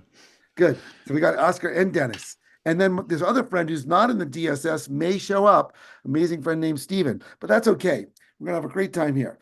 I'm sitting in front of this, very crude digital rendering of this concept I've been working on for many, many years called the 12 Spiral City. And so, and what I've been doing though is besides, talking about my work specifically, I love to just share my general ideas of what the new Earth that we could create is. And I'm going to go into more specifically this 12 Spiral City as my new Earth vision and some of my influences, and then let these other guys talk about their ways of what they see. But this is really what I'm about to do here today, is just talk about a way that we could radically a different way of inhabiting the Earth and building with the Earth. So let's just jump And into. if I could just jump in for 1 second, please. Harlan, as you launch into your grandeur, don't you worry about time. There's the effort, up in the ether, it is floating. We'll shave a bit here, we'll shave a bit there, but certainly don't rush yourself, dear. And I'm sure everyone is going to have so many Yeah, we have plenty of time scheduled, and I know we're a little behind, so thank you on that. Yeah, but don't worry about it. Don't let that affect your presentation. Okay, so can you have 25 minutes, use it. Yeah, you got it. So hopefully I'm off to the side now, and we have our incredible inspiration and mentor. You can all see Buckminster Fuller with one of his most famous quotes. Is that correct? Is the screen sharing working? Yes? Shall I read it out? You never change things. Oh, you do it.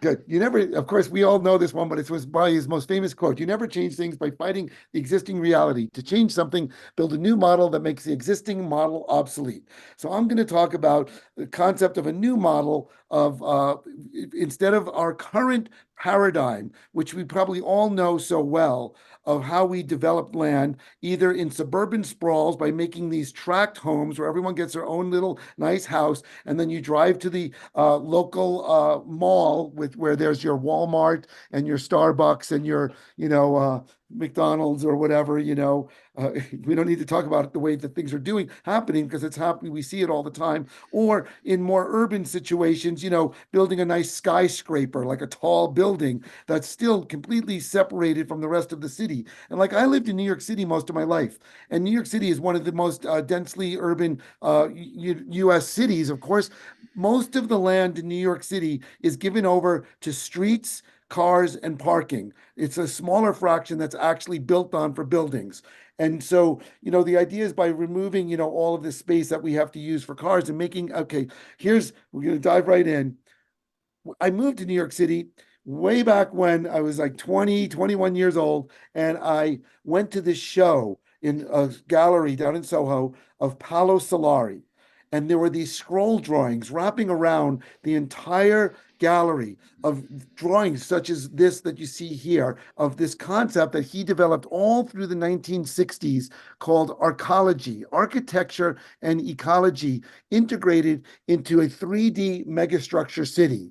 And, this is just a fantastical drawing. It's obviously not very explicit. You could see some trees, you see a giant 3D structure. And even in his book that he wrote and published in 1969 on MIT Press called Arcology, the City in the Image of Man, on the cover of it is a cross section through one of these, fantastical, visionary, three-dimensional megastructure arcologies. And throughout the first half of the book is the upper portion, you see, he drew a bunch of flow diagrams where he was thinking about all of the stuff that is involved in how we inhabit the earth. And then in the second half of the book was page after page of these huge cities that were thousands of feet high and maybe a mile or two across. And if you look at this drawing here, you'll notice that there's an Empire State Building along the side, giving a sense of scale. And this Empire State Building is approximately a little over 1,000 feet high. And so you see there's a city that's spanning a river canyon and just all of these ideas. But the thing with Paolo Solari is, besides him starting to build Arco Santi, which is an urban laboratory in the middle of Arizona, that is an approximation of what he was trying to build, but it really isn't, because a city is thousands or tens of thousands of people. Well, anyway, this inspired me to enroll in Parsons School of Design to study environmental design. And so I started to look and see other projects that related to what Paolo was proposing. And here we see Anne Griswold Ting's for a concept called the urban spiral hierarchy, which a bunch of all the roads are spiraling and stacked up in these levels, and then all of the houses are built on the levels. And of course, you see this is just a little crude model with little blocks for the buildings, but it shows this fantastical spiraling hierarchy to build a city. More recently, I learned about, but this is from 1970, Wolf Hilbert's this Utopia Ampere, another spiraling structure that's rising up out of the ocean. And what he proposed was to actually put structures in the water that would then allow coral to accrete on it, and that the structure would grow using natural coral to build it. And here we see Glenn Small's vertical city or the biomorphic biosphere megastructure, just another fantastical three-dimensional structure that's completely filled with plants and very ecological. And he even proposed in this concept that this city grows over time. So it's not just a static structure, but as the population increases, it would grow bigger. If the population decreased, the thing could actually shrink. And this, we're going to jump all the way to contemporary times with this incredible architect, Vincent Calabut, who proposed building these bridges in Mosul, Iraq, after they were all destroyed throughout the wars there. And these are built in modules by flying aerial 3D drones that would be printing each of these little cubicle arch modules. But as you see, the entire structure ends up being a very organic, three-dimensional, and you see the trees covering it, the water flowing through it. So it's visions like these that I hold in mind as how we could start to build future cities. I also came across this concept by the author John Michel in a book called The Dimensions of Paradise. And of course, this is a really complicated drawing that shows how it generates this final drawing, which I reduce here to see that this drawing is 12 circles around a central circle. He's added some other geometry in the middle of it, but the general concept of these 12 circles. So here is a model that I built back when I did a presentation on this in 2008. Now, mind you, I read that book and I studied all this stuff back in the 80s. So I was thinking about this for years, and I never really took the time to write about it or build models until 2008 when I presented in San Francisco at the it was a EcoCity Summit. I've been part of this urban ecology that was hosting EcoCity conferences. And so here is a view of the model from the side. Now, this is just 6 levels spiraling up. It doesn't have any of the buildings on it. But in the lower left, you see the concept that the buildings can be human scale buildings, and then it leaves a huge airspace between each level of the ramp to allow for gardens on the rooftops of the buildings, plus gardens along the 3 streets, an outer street, a central street, and an inner street on each of these ramps.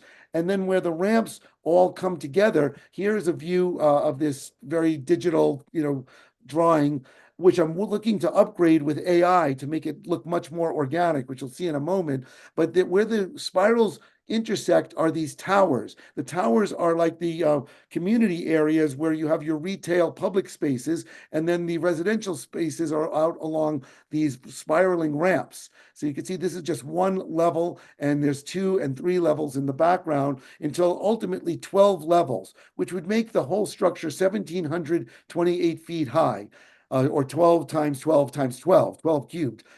So bringing in these numbers, and even the dimensions of the diameter of the of each of these spirals is 2,160 feet.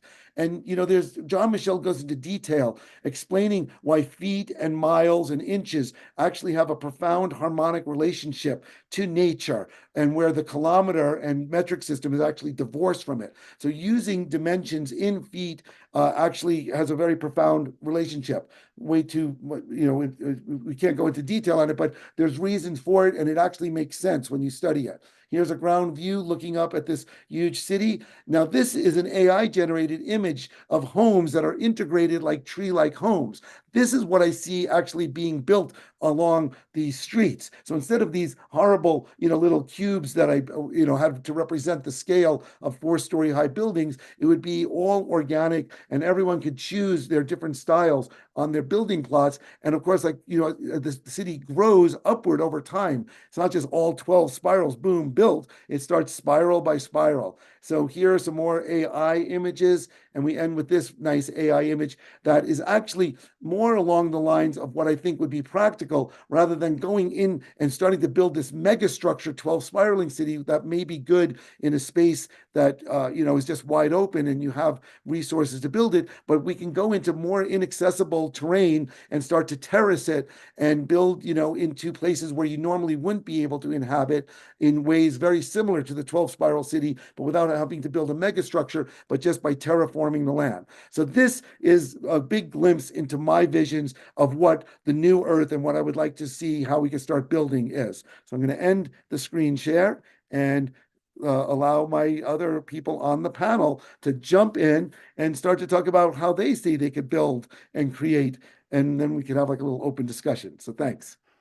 Ooh, wow, Harlan, amazing. Can we? I hope I want to see gallery view so I can see like people giving Harlan snaps. Yeah, snaps for Harlan. So thanks for inviting Harlan. And I like this frame that you've provided of New Earth visioning, right? So you're like, you're sort of saying, what's your vision, right? And you've offered us a vision which is dazzling, by the way, and the depth and the detail and how long you've clearly invested. It's a glorious thing to hear.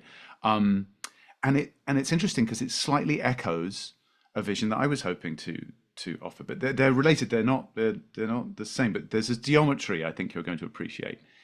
And interestingly, of course, I've come with that geometry behind me, right? You're already thinking in spirals. Well, here's another one, right? But this is more of a sort of biomimetic spiral because it's in motion. It's in flux. And there's a certain extraordinary, powerful grace in that. And here is the vision. There is a horseshoe in the desert once a year. A horseshoe city. Not quite a circle, like it's waiting to be something. And then one day, the renegade, they called it, circle it became. It was a circle. Then, thanks, Mage. Then, it's animus actually, but you can call me Oscar. Or ad hoc when this happens. Then, the circle. What if it broke off its tail and then began to spiral? What would that be like? How long would the city grow? I mean, in terms both of duration of the song and also footsteps taken from the core outwardly. As more and more come in, come out, and yes, it gradually grows. And why it grows? Everyone that goes, they soon find they know.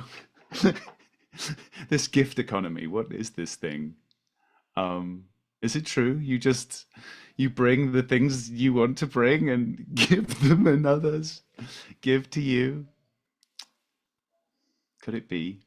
This spiraling out there within the desert is a practice for when we respond as rains do come, the lake bed filling up again, and we are gone in phalanxes of cars, not any cars, but art cars, beautiful, enchanting, in a wonderment of glorious parade in places, coming into small towns where we've been invited by the mayor, who is a burner, but don't tell. We pitch up on the common land and throw the opposite of hell and throw this party that's for anyone. It's radically inclusive, and there's 9 more other things. This is the bell that my vision rings. It pulsates out this story of a movement, moving cities, moving like Regenera, these moving, some might say, mycelial cities, growing in a kind of spiral. That's the roads. Because it's on the common land, so that's where commonness is easiest. And on the roads where it's a sort of liminal affair. And yes, we welcome people in, we cook with them. There's shows, it's free. And when you're there, you can be you, I can be me. We, it seems, can become we. I call it, what's it? A camp caravan. I think it's a cute one. Or Regenera, you see. Actually, one last thing to wrap that up. Roxy has received these from me before. Right in the middle of the program, I had a real hard channel about Regenera, and it came in the form of some hyperstitional headlines. There aren't that many of them. So this is like headlines from the future, okay? And then I'll be done when I have read you these. Hang on, where are they?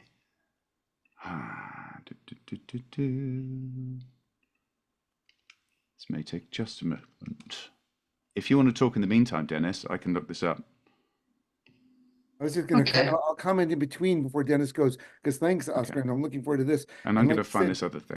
Part of what the New Earth Visioning, besides, is I think it's really important for us all to talk to each other and to put these ideas out in concrete form of like stating it in words, which is the first step towards us, bringing about these New Earth visions. It's one thing to think about it, it's one thing to dream about it, but then to express it by saying it out loud and sharing it with people. And so that's another whole aspect of why we're doing this today. So yeah. So I found the headlines. Would you like the headlines? Should I go after you, Dennis, or should I get these headlines done and you can be free to go? So again? I'll go. Okay, here we go. So these turned up like in the middle of the whole thing. We were talking about game stuff on the chat. And I wrote this for the chat, and then it was like, whoa, this is too much for the chat. Same to Roxy. Some Regenera, some hyperstitional headlines. You all ready? Immersive online experience may or may not be theatre. Online gifting game goes viral. Is Regenera online game a cult? Nope. Internet community game spills into reality. Is my 12-year-old a communist? Another Regenera player just did my plumbing for free, and I'm tutoring my neighbor's kids. Many Regenera players offer free accommodation through Count Me In platform, that's in spelled INN. Free garden camping via Camp Me Out. More landowners pledge land for Regenera player camps, unhoused numbers falling despite record evictions. Regenerider free hitchhike app overtakes Uber and Lyft. Regenaissance delivers free second-hand goods and locally grown supplies via Regeneriders. Regenera doctors and firefighters relieve strained FEMA staff. World-class professors who teach free via Regenera Online or in Regenera IRL communities. How to make your solar Regenera free-fi network node from any old smartphone. Regenera free hospital reaches capacity as fires worsen. Commercial hospitals pledge surplus space via Regenera AI. See Regen AI match needs and offers in real time. More 24/7 Regenera free childcare spaces appear, add sleep areas and improve trust checks. And then these are from a couple of articles. It seems crazy to me now that most crying babies get soothed by stressed, underslept parents. This makes so much more sense. And I volunteer twice a week. It takes a village, duh.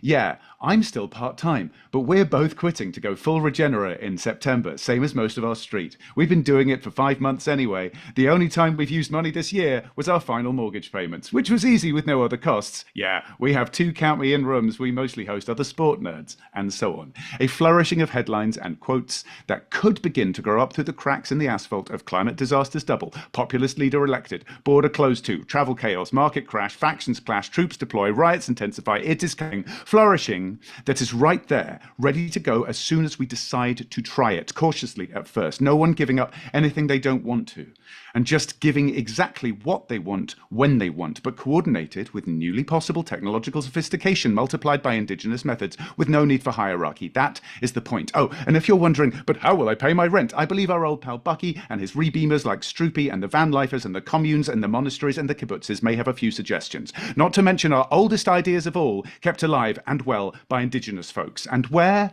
Well, on the common land at first, the Pony Express roads, then gradually some of those unlucky inheritors from our communities who feel weighed down or bound up by privilege and find themselves stewarding a parcel of land. Some of them will know what to do. They will realize they have always known what to do, and we're just waiting for someone to say, maybe it's time. Well, maybe it's time.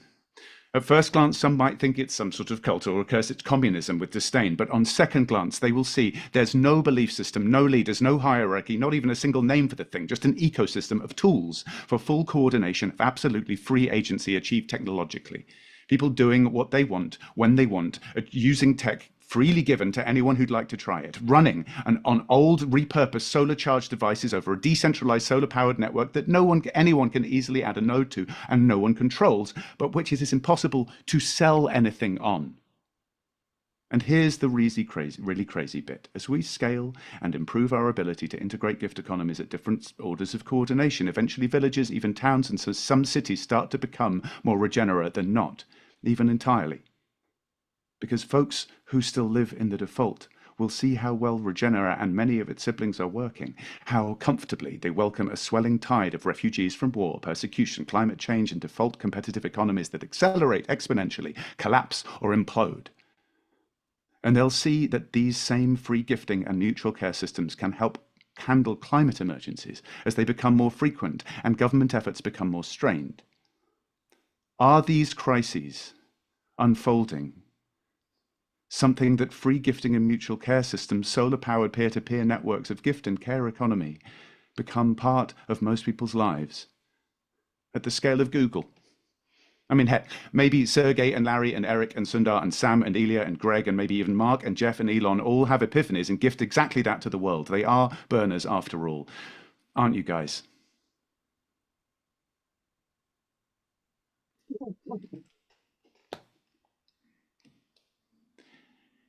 Oof, that was fun.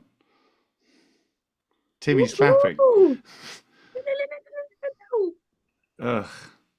Well, that one came out like a fucking fire hose. Sorry. That was great. Thank you. All right, Dennis, you're up.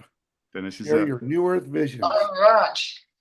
Well, mine is so simple. I come from Africa. I grew up my bare feet running around on the pathways of Africa and climbing trees and learning from the indigenous Zulu chief and his wives. And I grew up living with mud huts and thatch roofs and like, to me, that decentralization and that giving economy you talk about, Oscar, it's like it's fundamental to us existing on this planet. We need to be part of Mother Nature, have our hands in the dirt, start planting seeds and nurturing our planet. But what you bring up there is we need to change the way we think and relate to one another and how we build our relationships.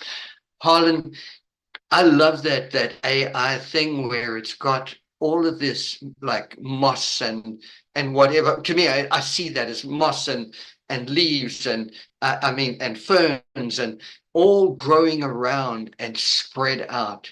The other versions of more concentration, they worry me because although they're brilliant and everything else, it's like you could see a layer of trees underneath another layer of concrete.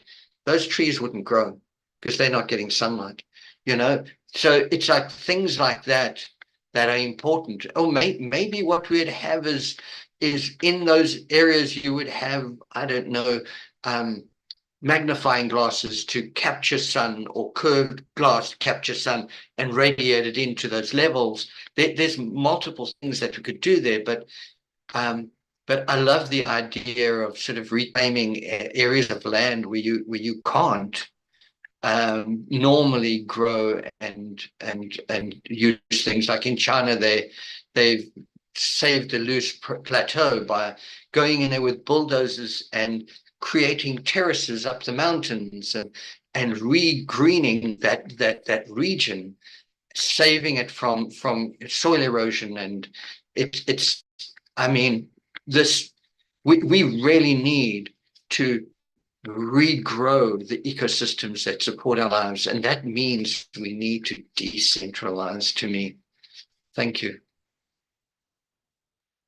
Well, thanks, Dennis. And it's interesting, of course, with that 12 spiral city having a lot of shade, but there's a lot of open space. I've never done a full model to see how much sunlight goes through, but a lot of things grow without direct sunlight. And I do know, because I've been in places that don't get a lot of direct sun in cities and things with buildings that block the sun for most of the day, but there's still a huge amount of light. And a lot of things can grow even though the sun isn't direct on them. So I don't know, and I've never modeled, but you've got some good points about that whole model, not being maybe entirely practical. But it's something, it's at least in some ways, it's more practical and more thought out than the arcologies that you read about that Paolo Solari depicted. He never went into detail into where the trees are, where the houses are, where things are, and where things move. Like even at Arco Santi, which I visited many times, and I love that it exists.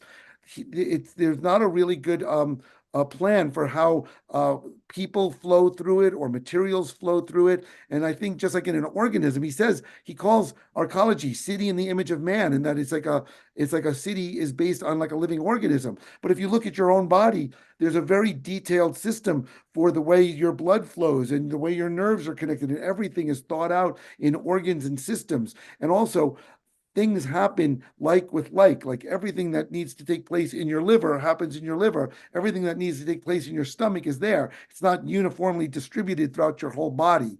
And so these are principles that would then be employed in a city, that you group like with like so that it functions the best.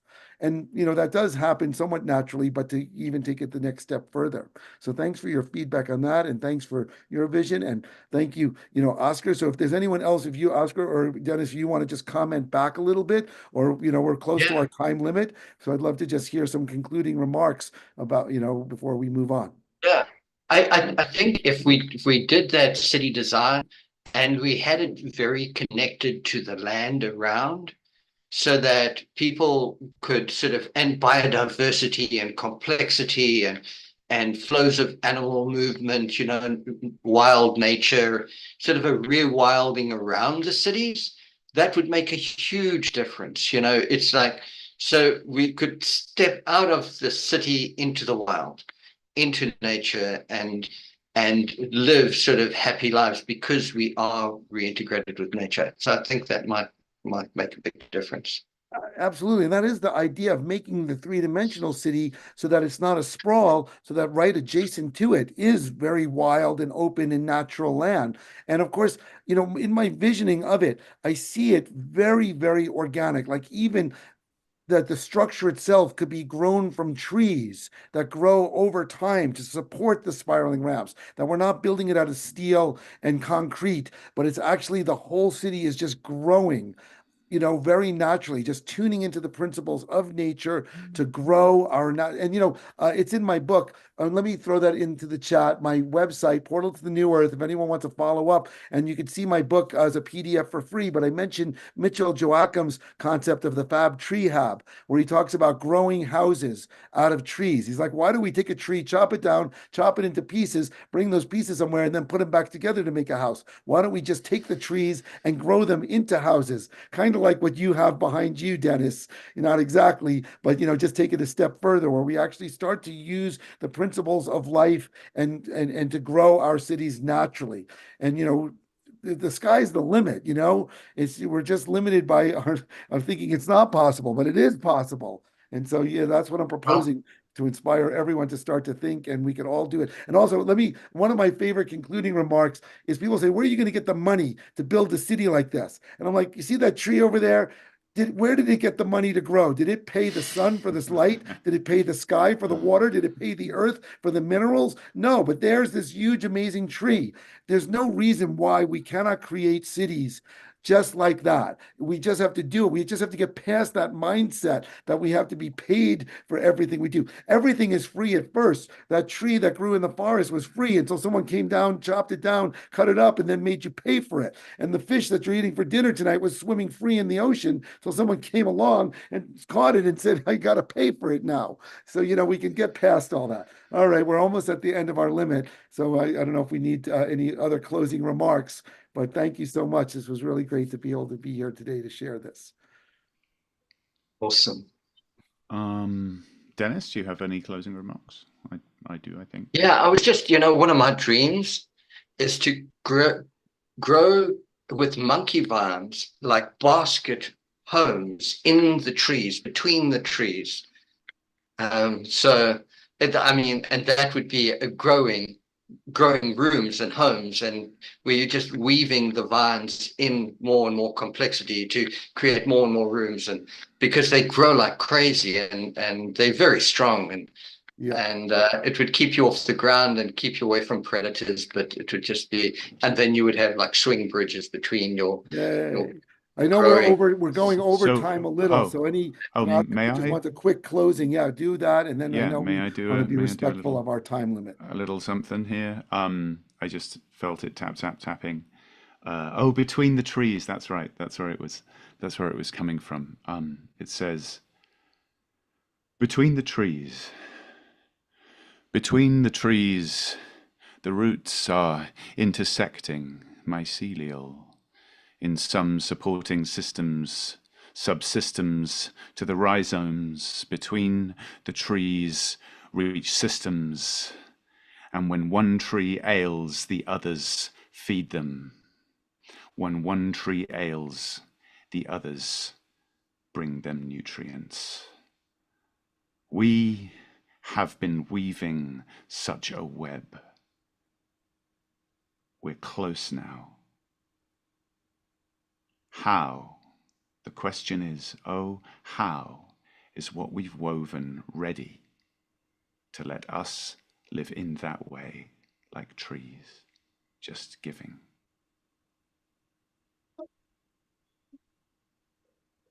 All right, thank you all.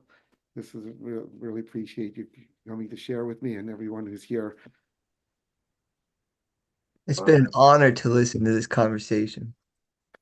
The global thinking is so exciting. I've been imagining tree net landscapes. I've been seeing videos of these new companies that are tying these paracord nets extensively in forests, and I could imagine people living on those. All right. We got Dan up next, you guys.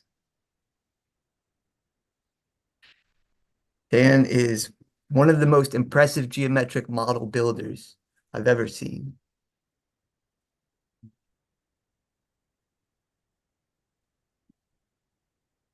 He's also the creator and curator at the Octatetra Museum.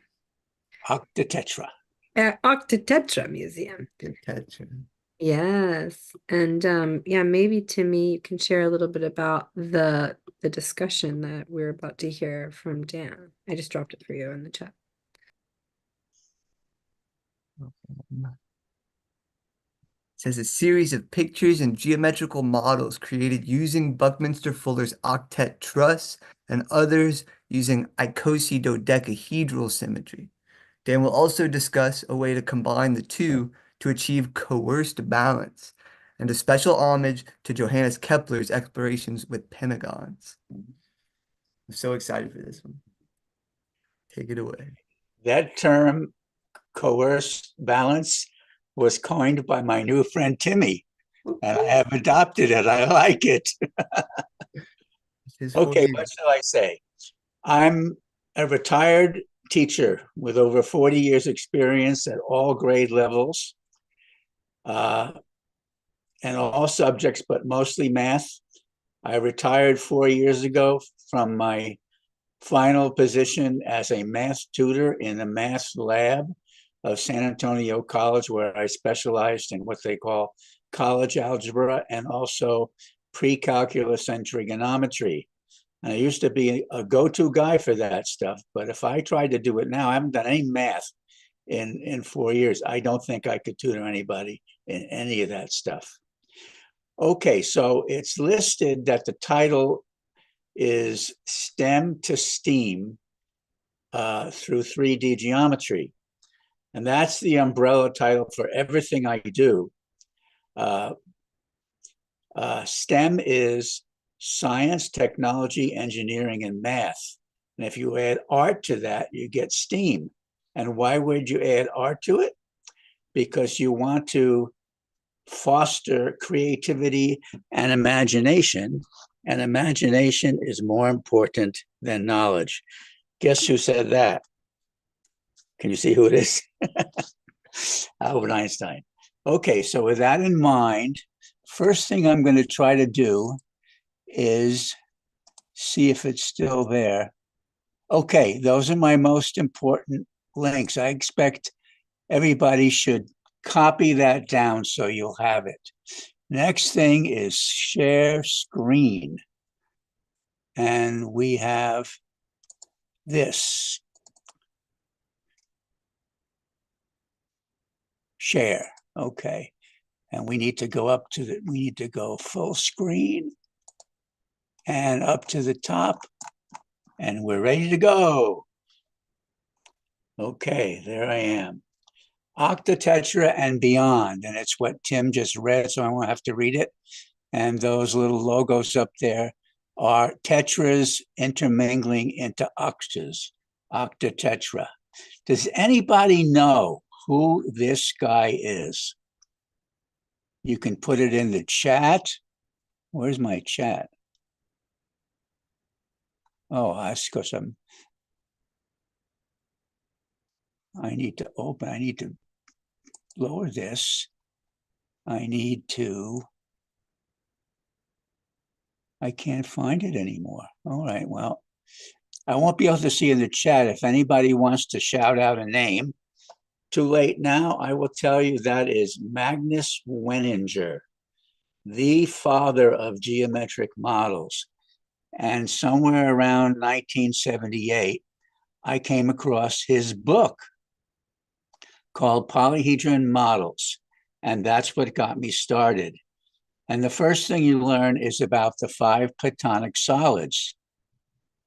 The only things that are made that are totally regular and made of just one kind of polygon. Okay, does anybody know what that picture is? People here should know that picture.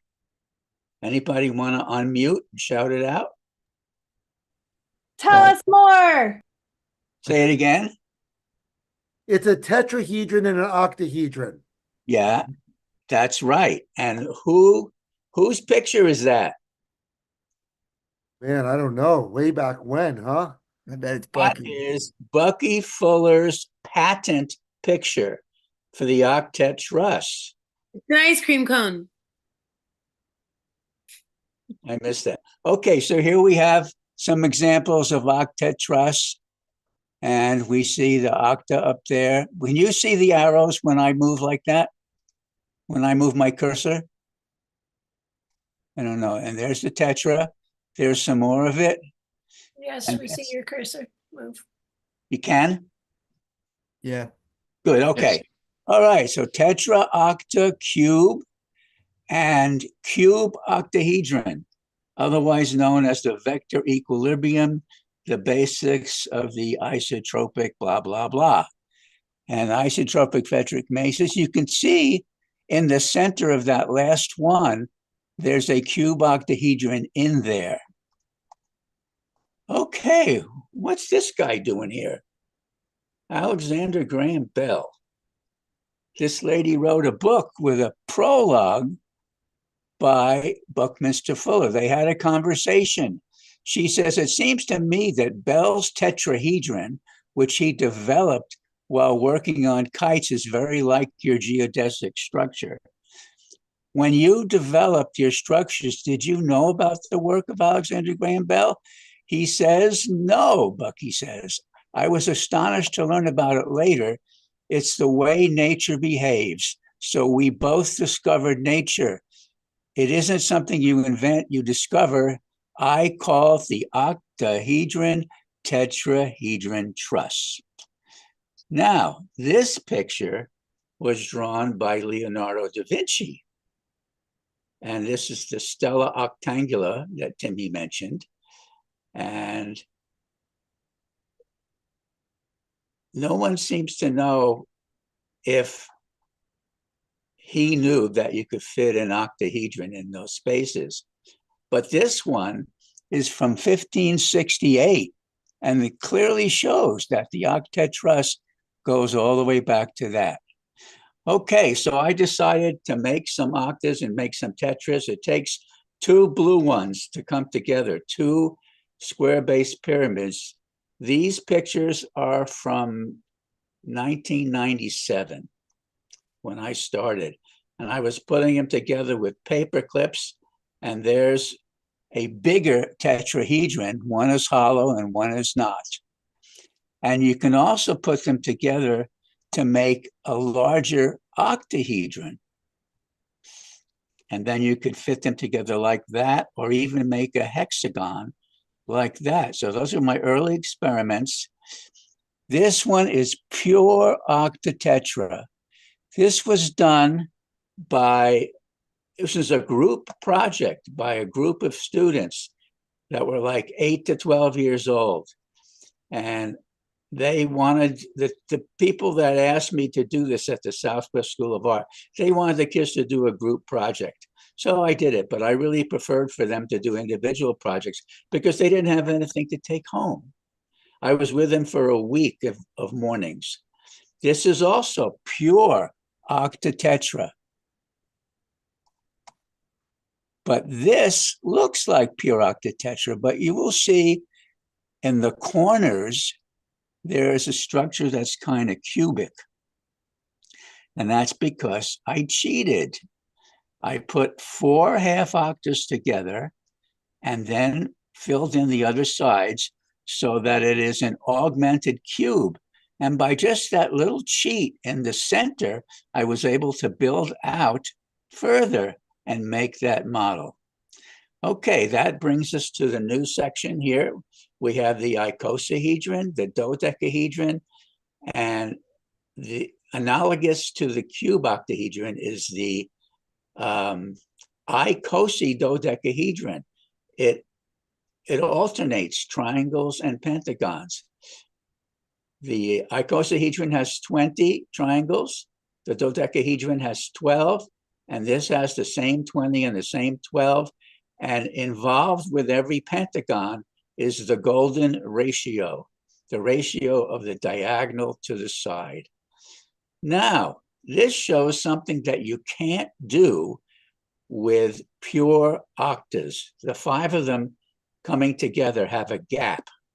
So this is where it's time to do a little bit of coercion, as Timmy says. And I shortened the sides of the triangle in the middle, and that closed the gap. And that enabled me to build off that with octatetra and have structures with pentagonal symmetry. And I found out about that from a guy named George Hart, an absolute world-class geometry guy. And there's some newer ones, same gap on the left. And who could that be? That's George Hart. And he came to my museum in downtown San Antonio in about 2013. And so I had him hold that up for the picture because he's the guy that showed me I could do that. So you can take that new 5-octa hub and you can make a ring out of it. You can do all kinds of things with it. Here's the same ring. That's my daughter, Kate, and that's my son, Benji. And that's the California Homeschool News, where I went out to California from Texas and to a homeschool event in 2005. Here's another ring. If you, instead of making one of the triangles longer on 2 sides, shorter, if you make it longer, on one side, there's a darker orange one there. That's longer. And you can make pentagonal structures with that. On the other side, they're all equilateral. You can make a ring of 12 of those rings. You can make an icosahedron. You can make a big soccer ball. You can make this, what I call the spiral gyro. At the very top and at each floor level in the center, there's one of those new 5 octahubs. And here's putting them all together. This is my daughter, Kate, in Mexico City, and we took it all up to Dallas, Texas, and rebuilt it for the Rethinking Educational Conference, or whatever it was, a homeschool event.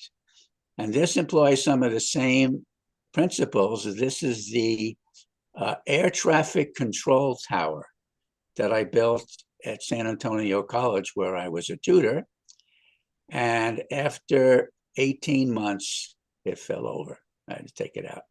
Here's another one. I can't remember the full name, but there's lots of 5 octahubs there. See the orange there in the middle? Those same rings are there.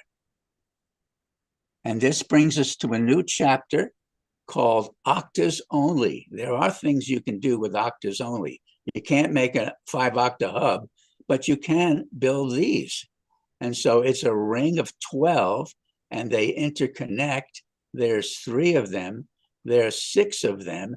And you can also go 3D like that first picture, the one up there. And you can put that in, and then you can put that other one in, and you get that. And from that, I was able to build that. That's just octahedra. And here's the same thing, except I've turned them inside out. So on the 4 corners, it's a different color, so it's clearer. And there's something really big behind it. Oh my goodness, that thing was 13 feet high. And instead of just octas, there's other things that are in there. But this one is just 2 octas. They're all octas, but they're 2 units long. So each octa that you see there is octa and tetra. And there's no color on the ones that you see because this goes on the outside, and that's 1 corner of this. And I call that the MIDI megatetra because the first one was called the megatetra. And you can see the little guy still there. This was in my museum downtown in San Antonio.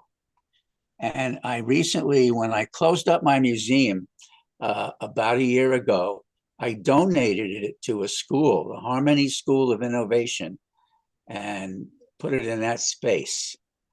And here's another view of it. And here it is walking from the 2nd floor to the 3rd floor. And this is when I had them page some 8th graders to come help me lift and put the top on. And then they had the kids from the 1st grade come out and take a picture of it. Okay, that brings us to a ring of 10 pentagons. And this was pioneered by Johannes Kepler, the famous astronomer, famous for the 3 laws of planetary motion. And the stuff inside are what we call Penrose tiles. So I decided to make something with those rings. First of all, here's how they can intercept to more. This one has 190 of them. This one has 380 of them.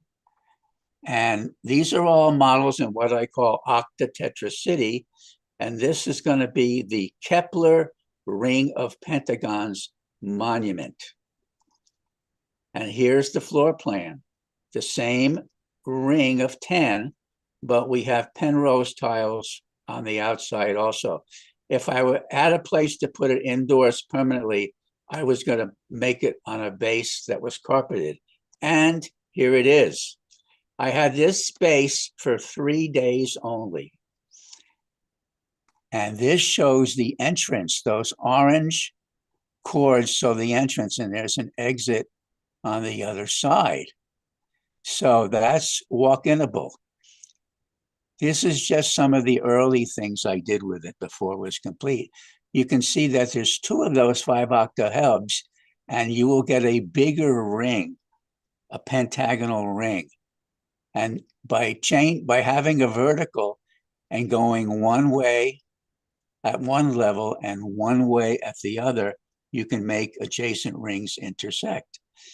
And here's another time when I had a little bit more built outside. And then it came time to make a trip.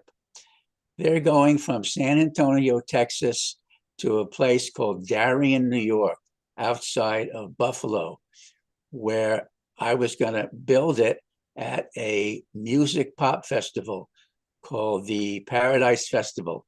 And there it is, all done. Again, we put these, my son, John, and Ben, we flew up there in an airplane and built it. And then there was all these people inside. And then I gave a presentation for all these people at this music festival about what it was all about. That was fun. And here I am doing the presentation. I'm holding up another Kepler diagram. And oh, what's those pants there? Let's see. Can anybody still see me on your screen? Am I in both places? Yeah, we see you on the screen, and I don't mean in the screen share. I mean me. I'm holding up a pair of pants. Can you see yeah, that? we can see your face. All right. So that was a Secret Santa gift. And that's another project which you will see at the end. Okay. And this is the last picture of that. We were already back in San Antonio, and they took it apart that night. And that lady's name is Julia Kepler, because the people that had this tournament, this festival, are direct descendants of the Kepler family. So they were really interested to have me do that. Okay, this leads us to a new chapter. We have our icosahedron and our dodecahedron. And there's a couple of things that I've built, pioneered by other people online, and I built them. This is from a guy named Armin Gips. This is from Tadeusz Dorozinski. This was done by Albert P. Carpenter, and he just showed the pentagons. I have to figure out what would fill in the spaces. And of course, those who know the numbers, there's 12 of the pentagonal spaces, and there's 20 of the hexagonal or triangular spaces. Here's one made of icos and octas. Another view of it. Now, this one at the bottom here, it's a dodecahedron, but the pentagons have disappeared and been replaced by equilateral triangles. That's called an excavated dodecahedron. And you can take the icosahedron and fit it right in there. And you can build with those units. And here's the one that Timmy likes so much. It's 92 excavated dodecahedra and 120 icosahedra configured as what we call a rhombic triacontahedron. And it's full of golden ratio everywhere. And that's one of the 30 rhombi. And that went to a place called Little Falls, New York. I had a whole bunch of things I donated there. There's another picture of the same thing. And leads us to a new chapter in Kepler's 1619 book, Harmonies Mundi on tilings. He discussed a tiling built with pentagons, pentagrams, those are the stars, and decagons and fused decagon pairs. See the way the two decagons fuse with each other? He called them monsters. This tiling inspired Penrose tiles in 1973. So if you Google Kepler monsters, this picture will come up, as will this one especially. Okay, so there's the same thing with just the black outlines. And here is one I did with just rings of 10 with yellow on the inside and green on the outside, and the dodecahedra fit right in there. But that was a dead end. I couldn't build any more with that. And here's another one from Albert P. Carpenter, where we have those little spirals and they connect in the corners. You can see 3 different colors like that. And of course, there's 12 of those pentagons and 20 of those triangles. Now, this one's from Albert P. Carpenter. He posted that. He called this the stretched, see how it's stretched with those squares? The stretched star dodecahedron. In the center there is a little piece of an icosahedron to fill the space and to make it be 3-dimensional. So I said, I would like to build that, but I don't want it stretched. I'm going to put them together. So I have 2 of the star things here and 2 of the triple things over there. And then I connected these to complete those rings of 10. And lo and behold, there's the Kepler monster there. And then I filled them. I filled them with half icosahedra. And then these were the same that was at the corners portions of it. And we tried to fit a triangle and a square and a triangle, and it did it, but it fought me all the way. Here it is half done, and here it is completely done, sitting on a nice little circular tray that I found at Goodwill. And then we have one more ring. There's several kinds of rings. This one is a ring of 15 pentagons and 15 triangles. And it makes that. That's the thing that's on the pair of pants. And here it is.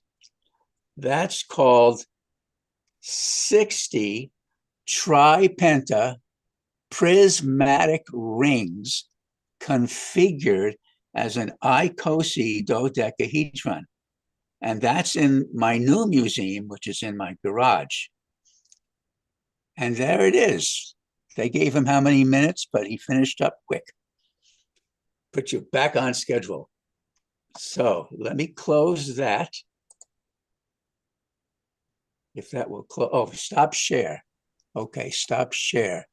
So, you know, it's funny because you ended a little early, Dan, and Benjamin's in a little sound check. So maybe in the meantime, Timmy, who is the perfect person to have a little Q&A with you, can just hang out with you for a few minutes. Y'all can have a little conversation until Benjamin comes back from his tech check. What do you think? I would love to. Okay, I'm going to try to get my Facebook page to come up also and share screen again and show you one more thing. Excellent. I don't see it yet. Share, but it's not there. It must be this one. It must be that one. It's having trouble coming in. And everybody copy down those links so you know how to contact me. Also, it shows my YouTube channel there under the name Dan Sutton, one word. And I've got hundreds of videos. Most of it is of this stuff. Let's see if this will happen. This is the model that I'm building right now. And it's trying so hard. I think it's going to come in. This was posted as a comment on one of the ones I showed you, the ones with the one that Timmy liked. And it is just having trouble. Okay, Timmy, what do you want to say? And what do you want to ask? Well, one thing I like how you chose not to use those squares to extend the model behind you, because I think that I would have considered that not a isotropic matrix shape, because it is possible to make shapes that fit together that aren't part of either the isotropic matrix or the isotropic matrix, like these coerced shapes, but even things that fit perfectly together. But I think what you got there is perfectly in line with the isotropic lattice. Though I'm curious about the monster shapes, the way that the two icosahedrodecahedrons come together. I'm curious if there's a way that that would Well, they're integrate. just portions of a smaller portion than half. The ones that fill the holes there, those are, oh, my thing came up. Cool. It finally came up. Okay, hang on. And I had trouble with the squares, but I'm dealing with different thicknesses of cardboard and stuff. How about that?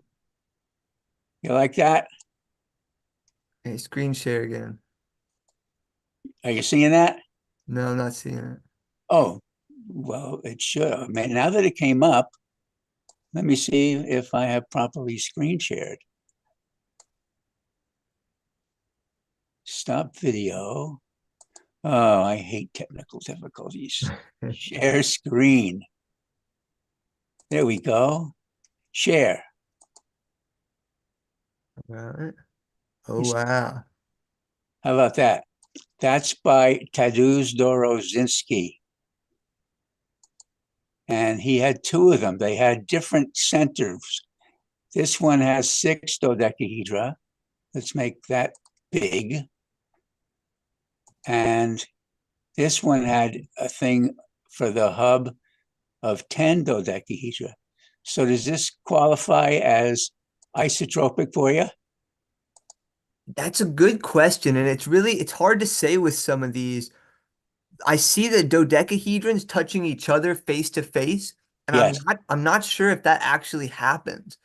So it's possible to like remove pieces and augment other pieces into like, clever organizations that wouldn't actually fall in the matrix. And I'm not sure. I mean, I'm not like the authority on this, but I haven't seen yet any examples where the actual isotropic matrix lines up with a dodecahedron face and another dodecahedron face flat against each other. Okay. Well, I think I can fairly certainly say that the pieces do fit because this guy knows his stuff. Right. Right. Okay. And it's not always a matter of fitting. Like you can make a shape that fits, that's not adhering to the rules of like extending by the golden ratio in all directions. Right. But it very well may be. I haven't worked with shapes that are this complex, that are this extended. So I've got some studying to do on this kind of stuff. Who made this one again? Tadeusz Dorozinski. I didn't put the link in, but there's a group called Polyhedros something Mathematicos. I will email you the link. And these guys are really into this stuff. And so this is his comment to the thing that I showed you. Now I'm going to close that because I don't think I need that anymore. And I'm going to stop share. And those were put together, but not by excavating the dodecahedron. There's a dodecahedron, and this thing on top is an icosahedron. Where are we here? An icosahedron that's had the top and the bottom removed. It's the center. Where am I going? That'd make it a pentagonal antiprism. That is exactly what it is. And it's the ring of triangles with the 2 pentagons stuck in. And so this is my beginning of making that model I showed you on my page. And it's taking me about a day to make each of these. There we go. Yeah. We'll that's, go. that's pure isotropic matrix for sure. That's how they like to communicate. So All right. Have you noticed that the excavated dodecahedron is the same point distribution as the great stellated dodecahedron?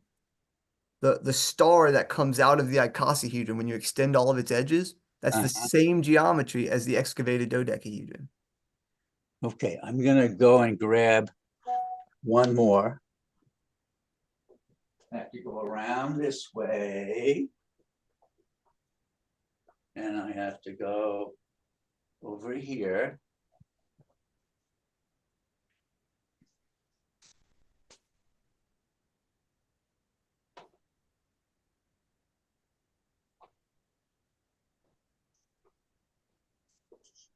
And now I'm coming back.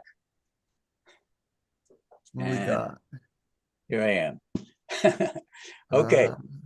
So this is an icosahedron with the pentagons excavated.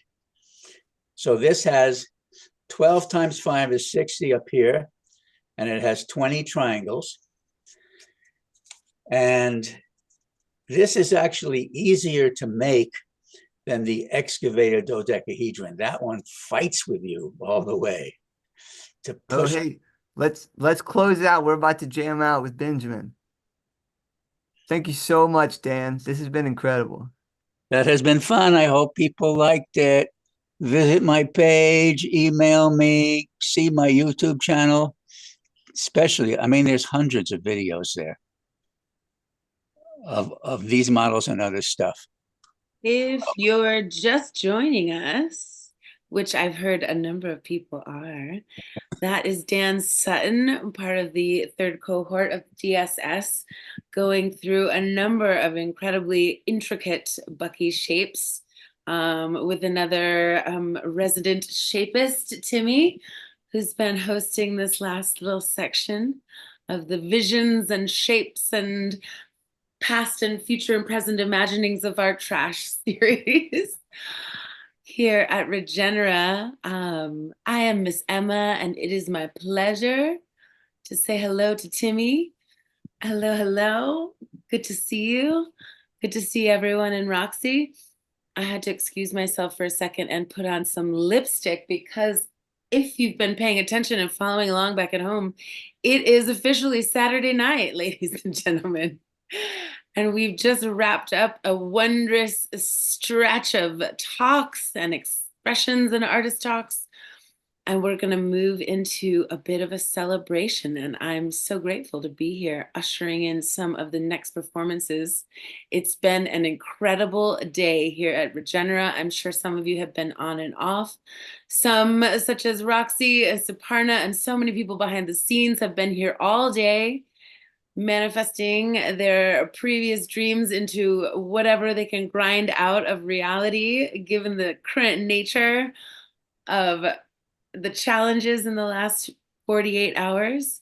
But it has been going great. I myself snuck on, despite my events of the day, to see my super secret crush, Alex Garcia, do her poetry, incredible, and Ilana bring forth her art exchange into the world.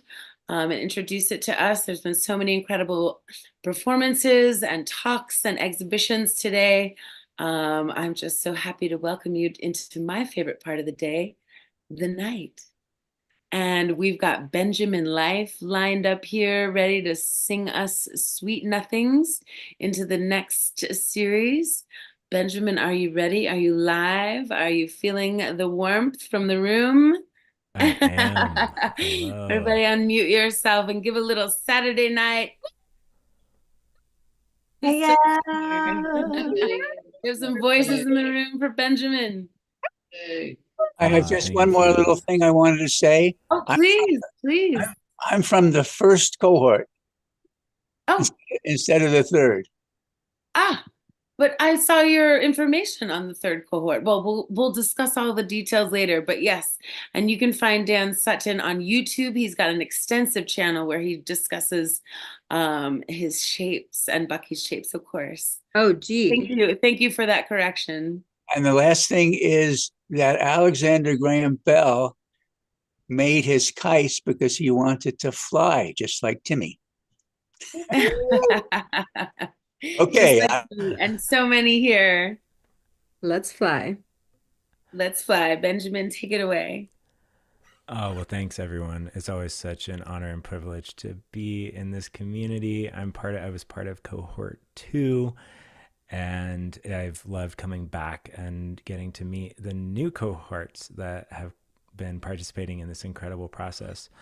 And I love being able to play music, and I love being able to also bring my systems nerd part of myself. And DSS is, I think, full of creative sparks who have these multidimensional sides to us. We're not just creatives, we're also systems thinkers, we're also ecologists, we're also planting gardens, and we're in the full spectrum of our humanness. And so I'm going to share later on this week about bioregionalism, but tonight I'm just going to be sharing art and music and stories and some songs that are equally part of the mission that I feel like I'm on here on planet Earth during this time of transition.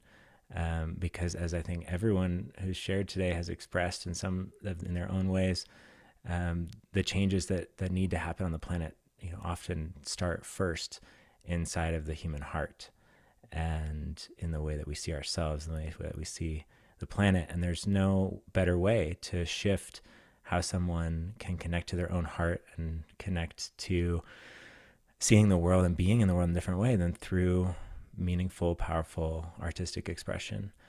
And so the songs that I'm gonna share with you this evening, I kind of want to just feel like we're hanging out around the campfire. That's my favorite place to share music, is just sitting outside with friends. And so I want to create a little virtual campfire here this evening. And I want to share these songs that really only started to come through during the beginning of the pandemic, and when things really started to accelerate. I was really, my existential anxiety was at an all-time high. I thought, this actually could be it. This could be the tipping point. This could be the thing that catalyzes this massive shift. I'm not ready, but I guess this is what's happening. And despite that not happening in quite the immediate, total collapse scenario that I had envisioned in my nightmares, it brought a lot of things to the surface, a lot of injustices that had been unspoken, ways that, even the sustainability movement was not actually talking about regeneration. It brought so many different things to the forefront. And for me personally, I started to feel like I was going to explode with all of the collective grief and joy and possibility that I was feeling at the time. And that's what brought me back to music, was a need, a physical, spiritual need to channel that collective grief and that collective joy and that collective possibility into art and music. And so this first song that I want to share with you all is a question. And it's a question that I think if you're here this evening, you probably have asked yourself in some way.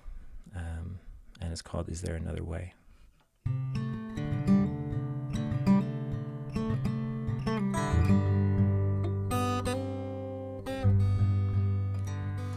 Keep your freedom in your hands. Keep your hips ready to dance. It's not about finding a new romance. It's about that everyday ecstasy, how you choose to be. Could you find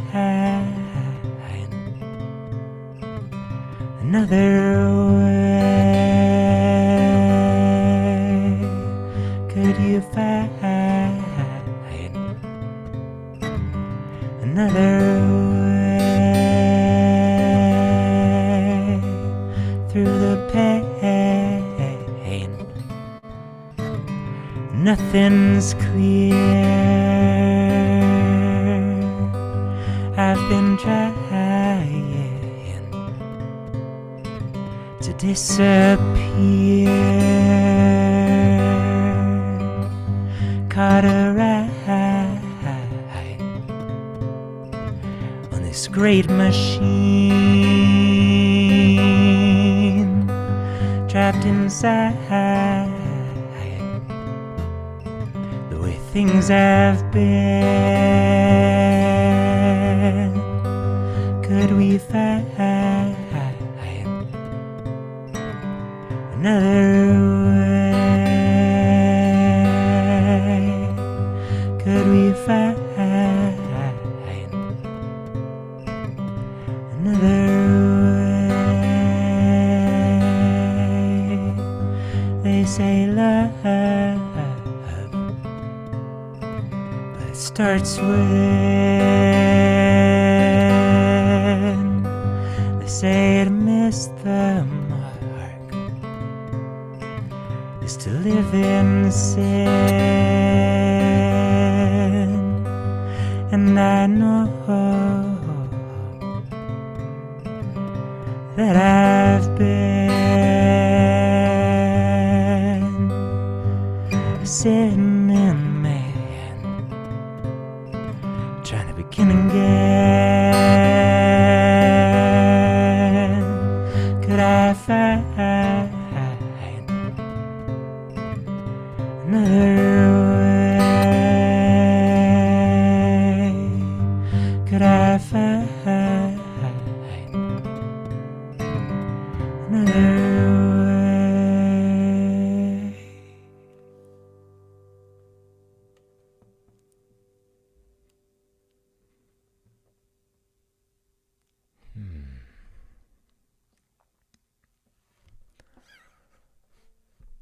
Oh, thanks everybody.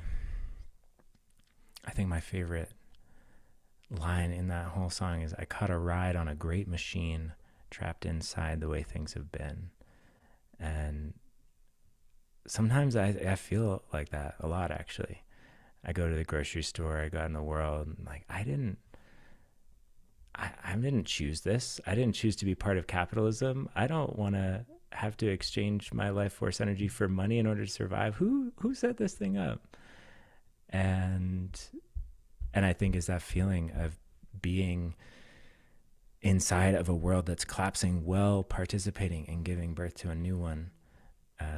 That is one of the signature feeling tones of being alive right now. On one hand, being the midwife of the birth of a new kind of way of doing humaning together, and on another level, doing hospice for the world that is currently dying all around us. And I know maybe some of you are in San Francisco right now. I was in San Francisco a while back, and I felt like I was bearing witness in the city of San Francisco to part of the world that is dying and the part of the world that's being born at the same time. And the skyline of San Francisco has changed recently in the last few years to include the Salesforce Tower. And to me, the Salesforce Tower is almost like the Eye of Sauron. It's like this symbol of late stage capitalism. It's glossy and shiny, but it kind of represents the state of decay, where this is what we're putting our energy into, is just big shiny screens in the sky. Well, there's people starving and going through mental health crises and addiction crises, 100 floors below. And so this is a song that's about like going into Babylon, into late stage capitalism, and looking it square in the eye. And there's a prophecy called the Shambhala Warrior Prophecy that was first told to me by a mentor and elder, Joanna Macy. And the way that Joanna tells it is so beautiful. I would encourage people to go listen to Joanna tell the Shambhala Warrior Prophecy. But she says that the Shambhala warriors that come from all the different nations of the earth, they will go into the halls of power and they will dismantle the weapons of war. And to me, that is what Bucky was inspiring us to do, by transforming weaponry into livingry. And so this is a song about going headlong into the part of our world that is dying, and it's called The Fiery Tongue of Babylon. And it goes like this.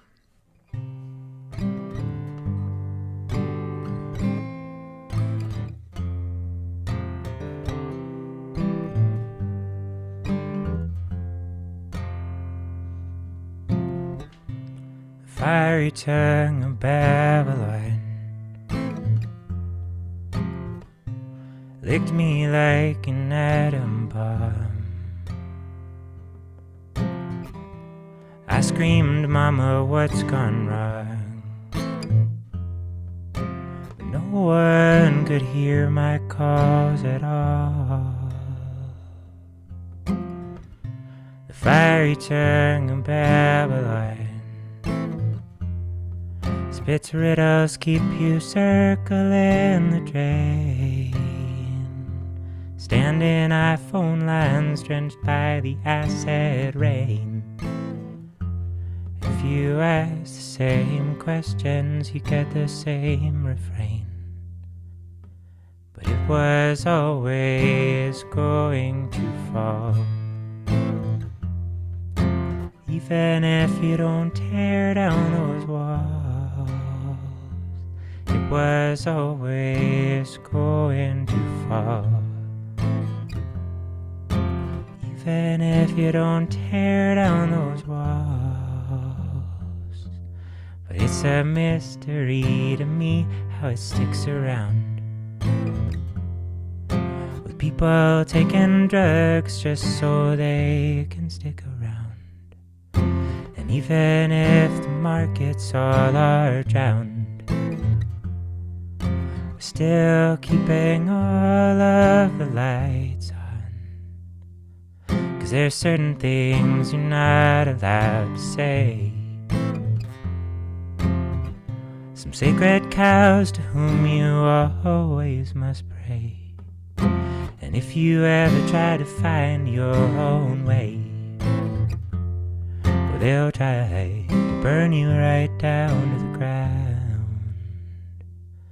But it was always going to fall. Even if you don't tear down those walls, it was always going to fall. Even if you don't tear down those walls. But now it crashes on my mother and my brother and my father. So I shout, fuck it, we're not drowning in these tainted holy waters. If you want it, you can get it. Start a riot, write a pamphlet. But we've tried so many times before. Thought as humans we could end this holy war. They built a prison, they just didn't build a door. This is such a beautiful planet. It'd be such a shame if we waste it.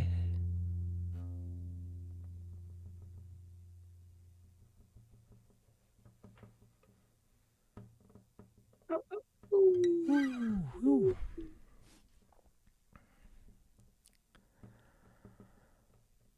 Oh my goodness. Thanks for letting me go really deep, really quick, y'all. My sun sign is a Scorpio, so I tend to go right in. And I promise I'm gonna bring the vibes up as well, because that is part of the plurality of being alive. As I've been trying to anchor in over the last few songs, this is something that I really feel is important, to hold the joy with the grief at the same time. And so I like to go in between both. And so I want to share a song that is part of that journey of turning the pain and the suffering and the confusion of this time into beauty. And I'm always surprised who has heard or hasn't heard the story of the imaginal cells. Can I just see a little bit of a reaction? Who knows about that story? we got a lot of imaginal cells in the room right now. Well, so I won't need to tell you about how the caterpillar eats itself and turns into something it could never imagine, but I can sing you a song about it, and this song is called Metamorphosis. Because I've also really woven into a lot of the music, this is as much an inner process as it is an outer process. And so I believe that living in times of collapse like this, it actually asks something more from us as humans, and that this is part of evolution itself, is actually us rising to the occasion of the challenges and the crises that we face. And so this song is all about what that feels like, because sometimes it feels excruciating and sometimes it feels like the most pleasurable thing in the world to become who you truly are.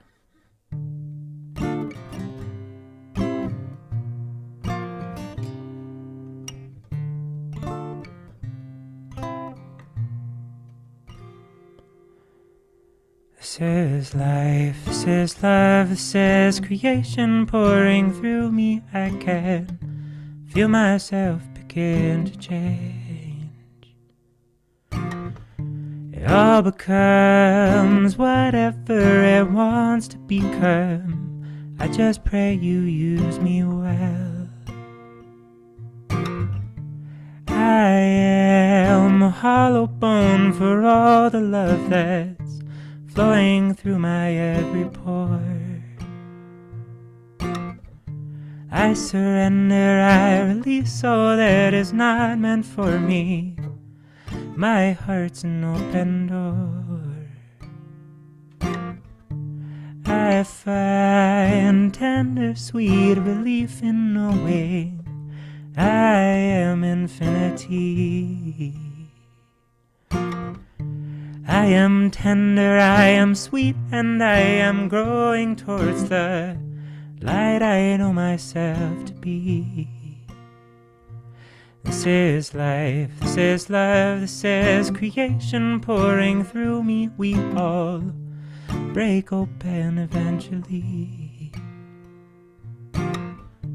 All alone, change can feel like dying if you're not ready to believe.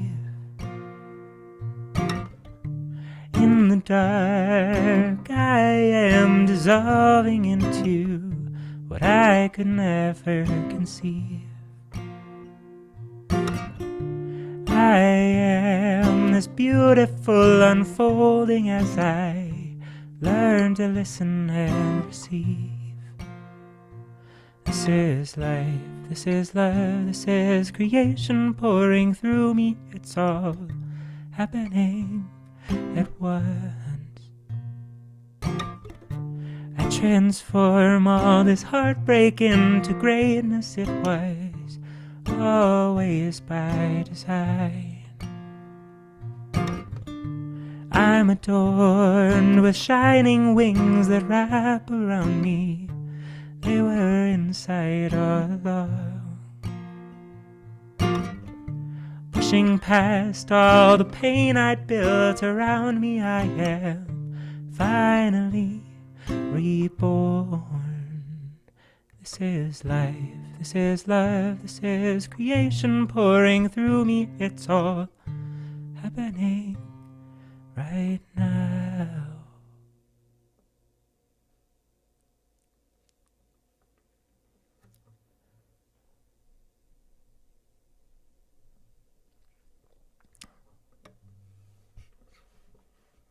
Ooh. Mm. Oh. Oh, it's so beautiful.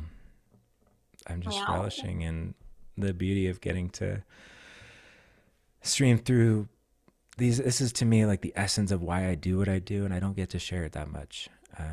But like this is my why, this music. So thank you all for receiving it. I don't share it that much, and it's really nice to feel an audience that I feel understands what I'm trying to say. So thank you. That's really rewarding. This next song is also about letting go. I became a little bit of a Taoist, among other things, a while back. And the beautiful thing that I love the most about the Tao is that it is what it is. It actually does what it does without effort. It has this quality to it that is just allowing life force to move. And that's why I love ecstatic dance. That's why I love to create with my friends and be in the flow, because there's something so satisfying about letting life use you, letting life guide you, letting yourself be moved from that inner spirit that's like, sometimes it feels like shaking it out. Sometimes it feels like singing it out. Sometimes it feels like screaming it out. And that feeling is so satisfying. And I felt like if only the world could just let it go enough. You know, and another thing we saw during COVID was like, if we just slowed down, if we just took a pause, life's natural impulse is to restore and regenerate itself. The process of regeneration is as much about withdrawing our consent and participation from the things that are creating harm as it is about participating in the healthy regenerative feedback loops. And if we allow ourselves to be life and to surrender to life, I believe that it's just completely in our nature as stewards, as creative beings, to be good relatives and to create a world that works for all. And so this song is called You Can Lay It Down. And it's all about letting go and allowing life to move you.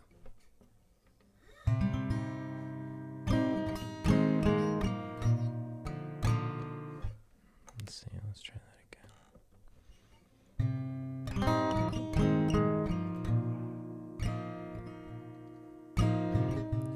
Heavy weighs the crown, heavy is the ground. She will bring you round. You can lay it down. Rest upon the land.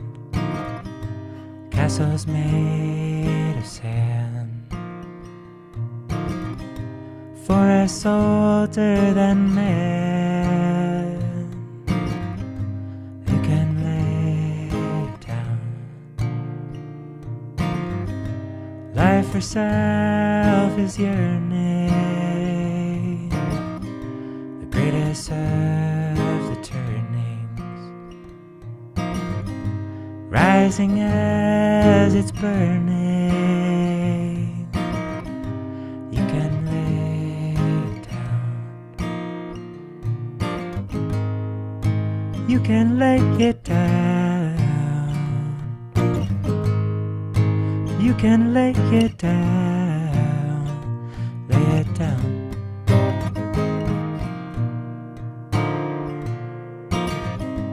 Red roads made of clay,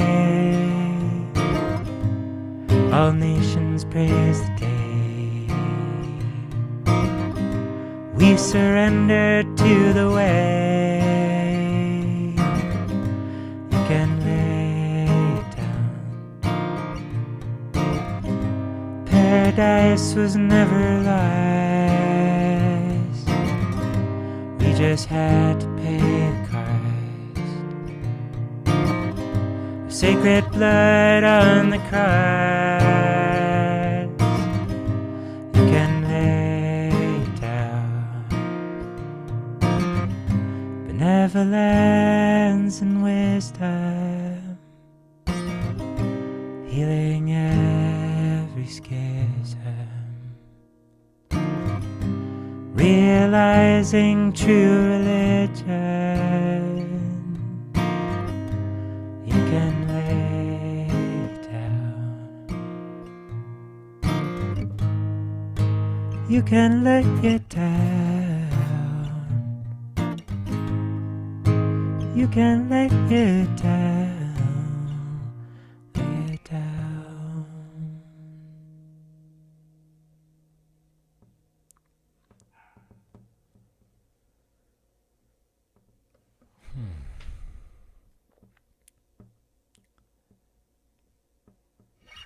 thank you. What that song means to me is like we all carry the mantle of responsibility of stewardship, and that in order to do that, we need to know how to actually listen to what life needs, what life is asking for from us. And that has to do with restoring our relationship with the earth, with all of our relatives. And there's something like perennial and ongoing, like indigenous peoples are still here. They haven't gone anywhere. And the castles made of sand that I'm referring to in that song is about how if you build a civilization on the rotten foundation of patriarchy and colonization, it's going to fall because it's not connected to that which sustains life, which is the feminine and indigenous wisdom. And yet we have access to that. Even people in male bodies, even people in bodies socialized as white, like we actually can, if we learn how to listen and decolonize and decondition ourselves, there's something innate in what it means to be human. We all have indigenous ancestors in our blood, and those ancestors we're connected to them. There's an unbroken chain that we are a part of that we can remember together. And so I want to sing a song now dedicated to the feminine in all of us. This was the first song that I wrote and none of these songs do I feel like I actually even wrote. Like I feel like I received them, and I just am like a translator of feelings that are not mine, but they're also mine. And this song in particular, I set an intention to write about Mary Magdalene, because that if you haven't gone deep into the Magdalene manuscript, there's all sorts of ways that the feminine was written out of early Christianity, and that there's an interpretation, which I personally ascribe to, that the archetype of Christ was actually the union of Mary Magdalene and a man named Yeshua. And that might be like hereditary or heterodox to say, but that's a way that I was able to reconnect with my own lineage, which had been very deeply in connection with the church. And so I started to really like focus my meditations and praying with Mary, the spirit of Mary Magdalene, and she's associated with the symbol of the rose. And so I set my intent to honor her through writing a song. And it's the first song that came through where I was actually worked by the process of this song. I felt like I am too rudimentary of an instrument for God to use for this purpose. Like I feel like I don't have it in me. Am I just haven't deconstructed patriarchy in myself enough, or like connected my feminine enough? And it really worked me to like actually soften enough to receive a song like this. And it's really a testament to returning back to that feminine wisdom of universal belonging, and the wisdom of rest, of knowing how to go inward and receive. And it's called The Rose.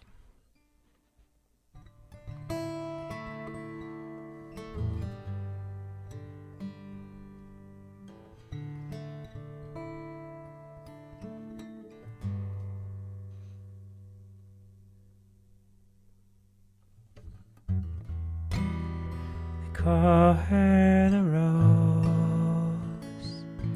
she opens like a flower, she rises to her throne as we arise to ours. She says to be what you are, be what you are. She says to be what you are. And she brings me to the garden. She brings me to the garden where I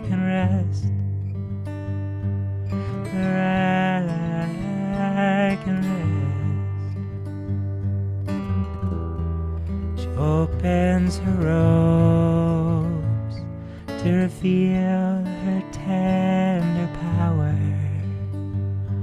She calls me to my knees when she asks to be devoured. She wants to receive all that we are, all that we are. She wants to receive all that we are. She brings me to the garden. She brings me to the garden where I can rest, where I can rest. She softens to receive till her cup's overflowing. She loves until she grieves. Her being is her knowing. She asks us to feel all that we are, all that we are. She asks us to feel all that we are. And she brings me to the garden. She brings me to the garden where I can rest, where I can rest. She wraps us in her wings, nothing outside or forgotten. She teaches us to sing as her grace begins to blossom. She asks us to hold all that we are, all that we are. She asks us to hold all that we are. She brings me to the garden. She brings me to the garden where I can rest, where I can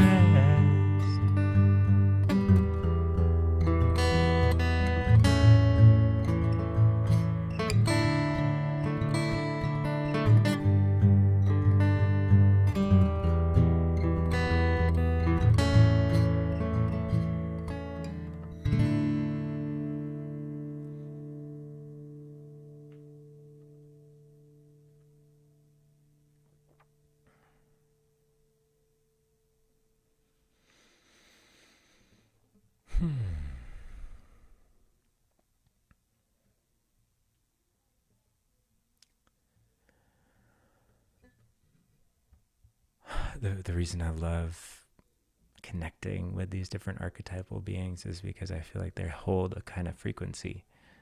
And when you connect with them, you can connect with that frequency.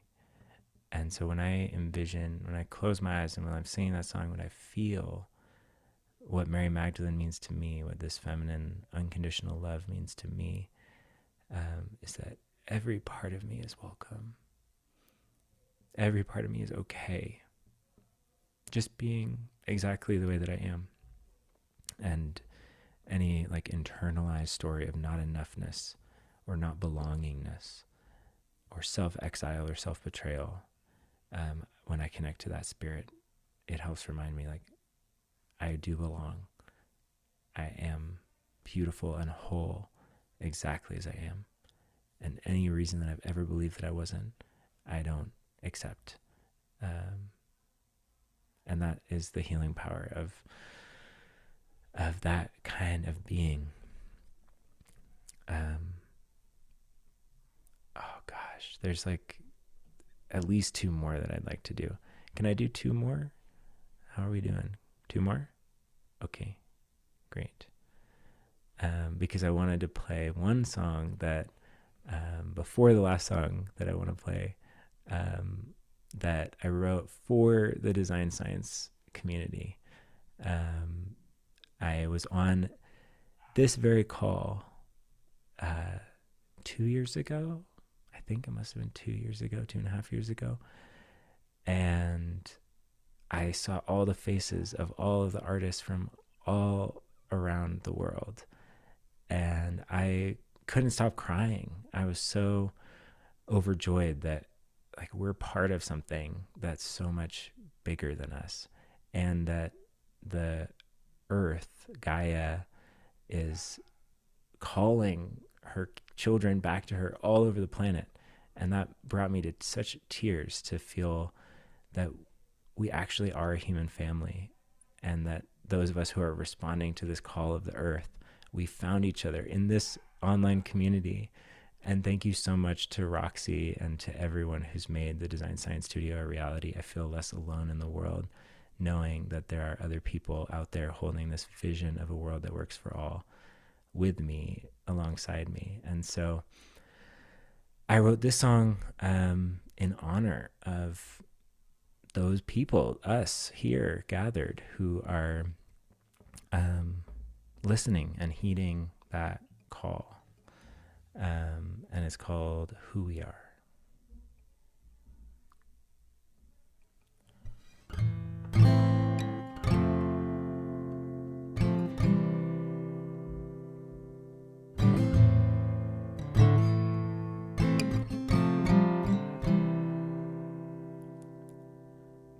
Who we are, we're here to heal the earth, giving birth to a culture without fear. Who we are, we're creators of life from the stars down to our Mother Earth, into my arms.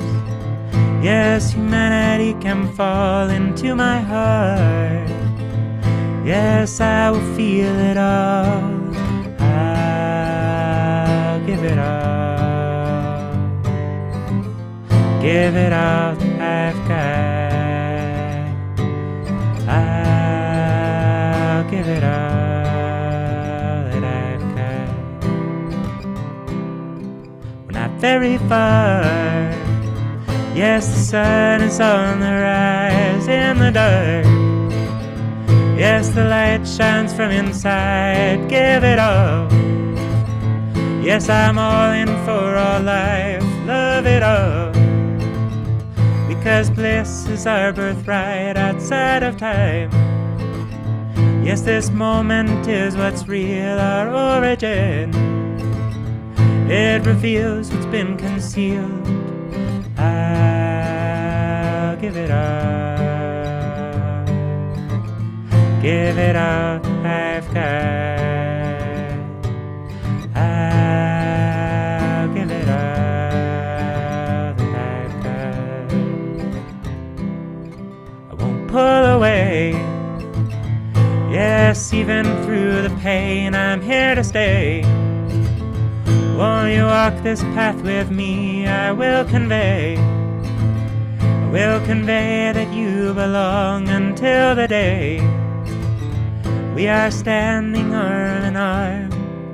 I'll give it all. Give it all I've got.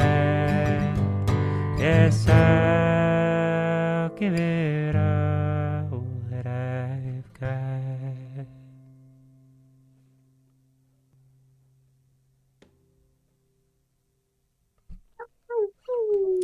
Gee. Awesome. I think one of the most important parts of that song for me is I won't pull away even through the pain. I'm here to stay. Won't you walk this path with me? I don't know about you guys, but I've been in a lot of collaborative attempts to change big systems with big ideas on this planet that haven't worked because we couldn't collaborate. We didn't yet have the ability to move through conflict well.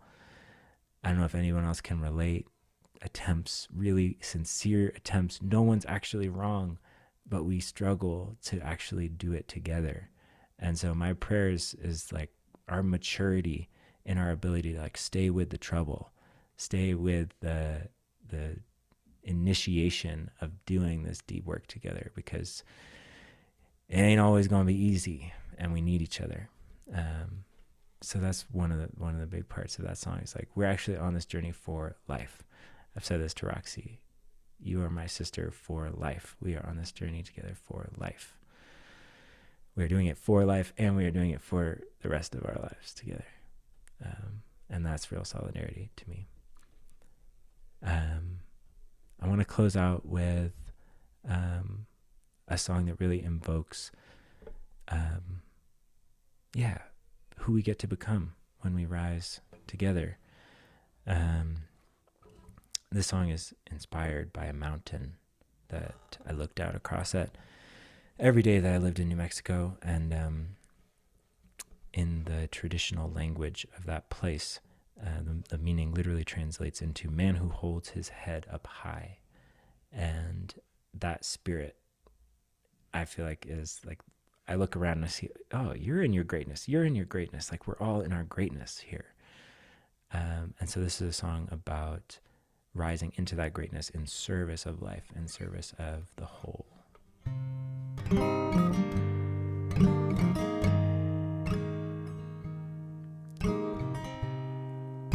Density descending, gravity in my bones,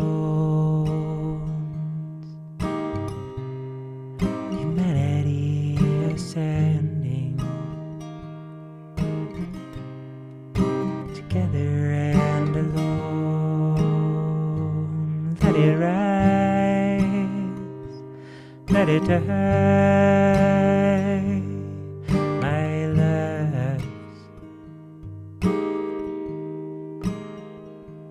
Let it rise, let it die, my love.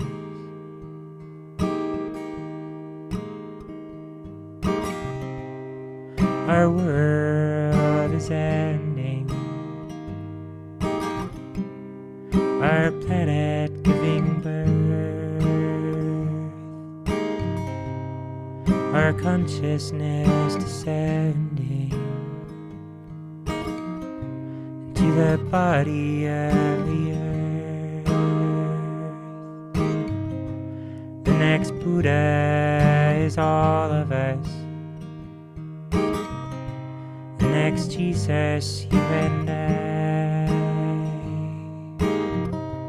The next prophet of the goddess won't descend from the sky. It will take all of our majesty to create the world we need. It will take all of our majesty to create the world we need. Long ago time was woven, this golden thread connects us all. The web is the remembrance that lives within us all. I remember where I came from. You're all my family. Our seed is broken open as we awaken our divinity. Let it rise, let it die, my love. it rise, let it rise, my love.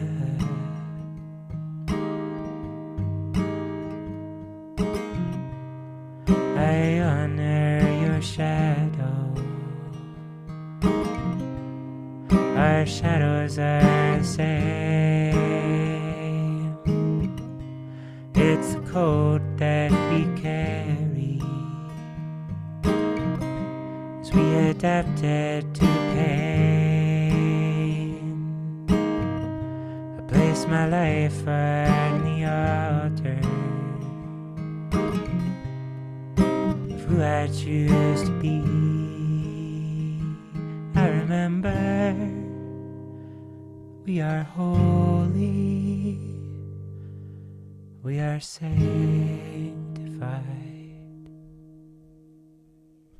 and it will take all of our majesty to create the world we need.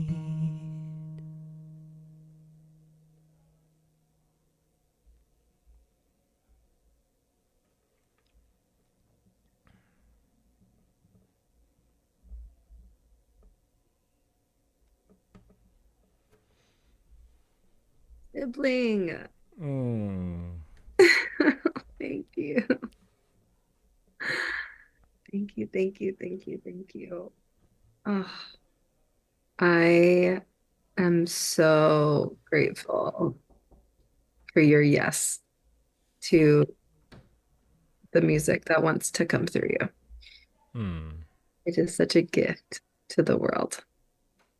And it like covers the spectrum of spirit and the polycrisis and like the rawness of being alive in this moment, but it's also such a like invocation, an invitation to who we are becoming in this web of interbeing in service to the future. It's so beautiful. I'm so grateful. Well, and thank you for believing me and empowering me as an artist. And I've been catching flack recently for not claiming it as part of my identity more, because it's important. It's important. And my like professional life is not somehow like, it's all one thing. Like this is all interrelated. And I really do feel like the individual process and the collective process are so interconnected and mutually informing, and so much in order to embody the new way and actually animate these new systems. If you've ever tried to do decentralized organizing, like you need to have a lot of emotional intelligence. You need to do a lot of trauma work. You need to do a lot of decolonization. Like there's like a way in which this personal transformation and healing enables us to go out and be that in the world. So I'm really grateful to be able to share all of the different parts of my whole being here in this community. And thank you for the opportunity to share songs. And thank you to everyone for listening. I will see you all later this week. Yes, I can't wait for more of that. And yeah, I hope if many things that this community that you are a part of does for you, it is to embolden your like discern, I don't know if discernment is the right word, but your inner artist. Like you are an incredible artist. And that is very much the way that I see you. And it's something to like lead with, you know. I think there's like a conditioning that happens, and that's one of the things I think we're working to dismantle or reform in, in this container, you know. Totally. Centering the like critically important role that we play in so much of the work that you do in general is about this like fascia layer between. And I feel like the arts are a lubrication, like that cultural lubrication. So it's beautiful to see how that expresses itself in your being in so many ways.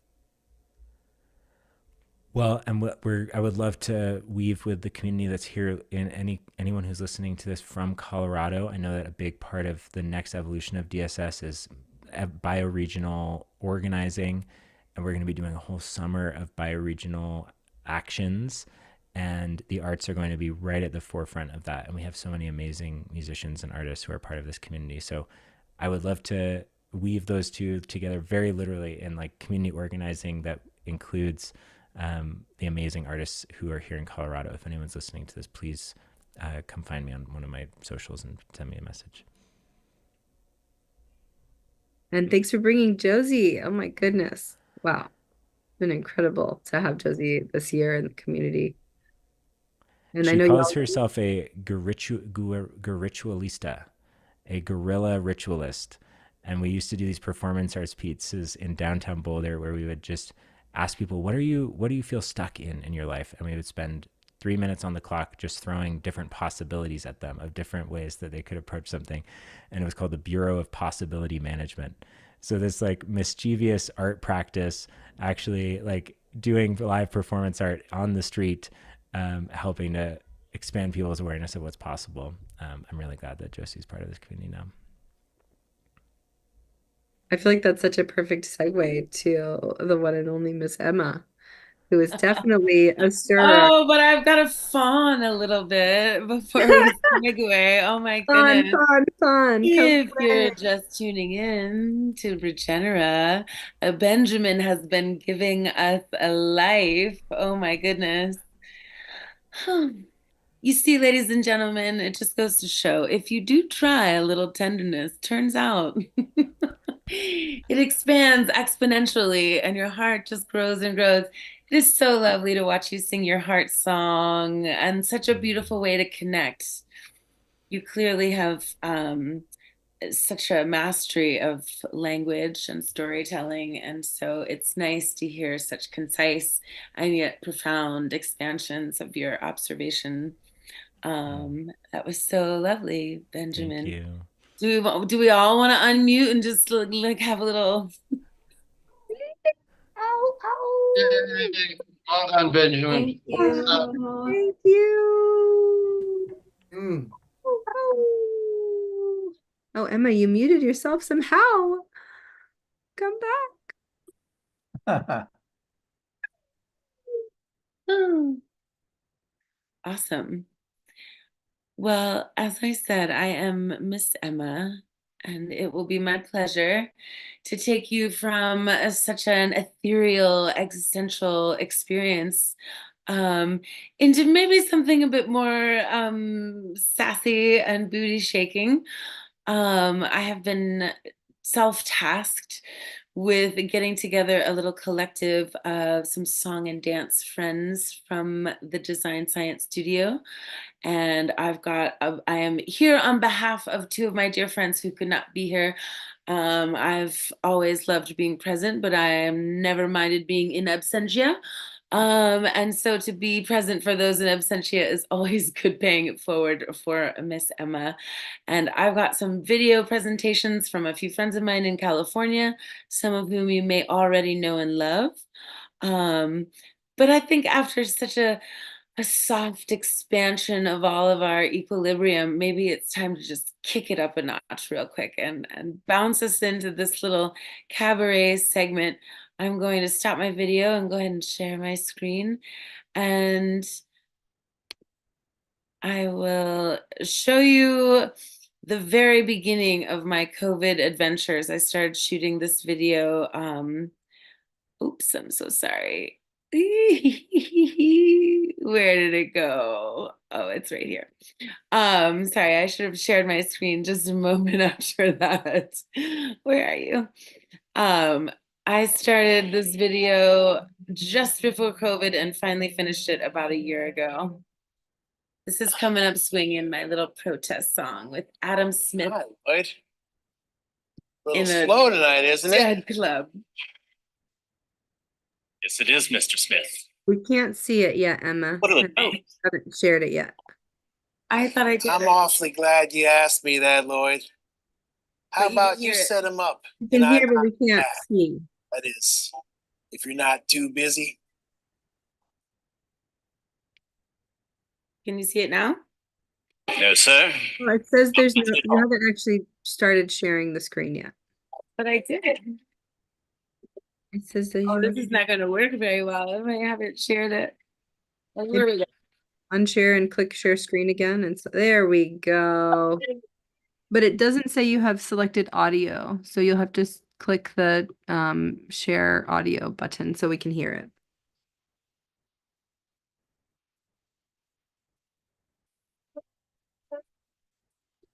Is that it there? Oh, goodness. Before you push play, I started it over. I know, but there's no audio. You'll have to click the share audio button, my love. I'm pushing it right now. When you click share screen, there's a little button on the right that says share sound. And I also had it the second time. Oh, I'm so happy we could all do this together. What better way to there we spend go. a Saturday? There we go. There we go. I see the little audio button. Learn on the job. Yeah. Doing it. All right, here we go. We really kicked it up a notch, ladies and gentlemen. No. Yes, it is, Mr. Smith. What'll it be? Well, I'm awfully glad you asked me that, Lloyd. How about you set him up and I knock him back? That is, if you're not too busy. No, sir. Not busy at all.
Awesome. Well, I always find political protesting always goes hand in hand with gratuitous butt shots, ladies and gentlemen. I consider most of my work a titty think piece, including my new show that's going to London this fall. That's what we've branded it as, a titty think piece. And now for your viewing pleasure, your dear friend and mine, I'm sure a lot of you know our little lady darling, Megs Ritigliano. She was here on cohort 3 this year. And she and I happened to do a little show many years ago, not many years ago, at the last Burning Man before there were the Renegades. We've spoken highly of our beloved fantasy land in the desert a few times this evening already. So I thought I'd bring you all back to our Dusty Rose with a little bit of Trainwreck. I hope you remember this piece we performed on the front porch. And Megs, take it away.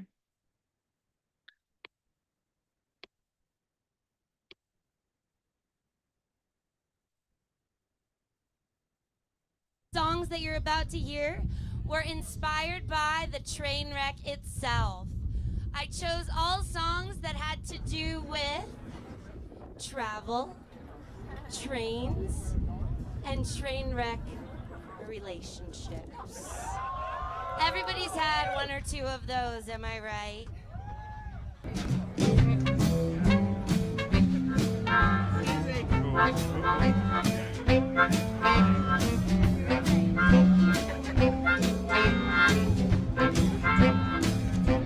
Well, you're crazy about love, and I'm crazy about love myself. Well, you're crazy about love, and I'm crazy about love myself. When I'm with you, baby, can't think about nothing else. I see so many men, it's like looking through a fine-tooth comb. I see so many men, it's like looking through a fine-tooth comb. But these young cats will make a good girl lose her home. I wanna go north, east, south, west, every which way, as long as I'm moving, long as I'm moving, long as I'm moving, baby, I don't care. You got big broad shoulders built like a trailer truck. Yes, you got big broad shoulders built like a trailer truck. Let me run with you, daddy, and maybe I'll change my luck. I've got to watch myself, these boys are getting out of hand. I've got to watch myself, these boys are getting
Yeah. Megs. Oh, I love her Megs. so much.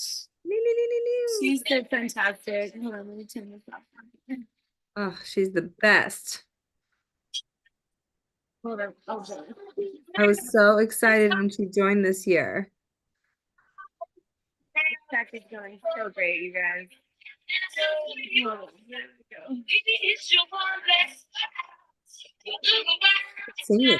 Oh, yeah. Quick time.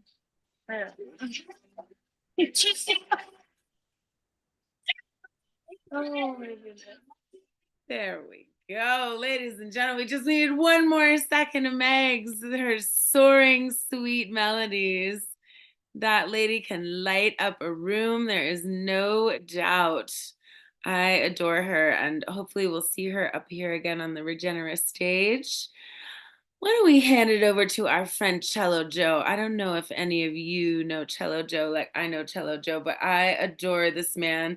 At any point where I'm at a festival or a party and I hear his signature sound come wafting through the crowd noise, as it always does, because he's on that right vibration, I get so excited.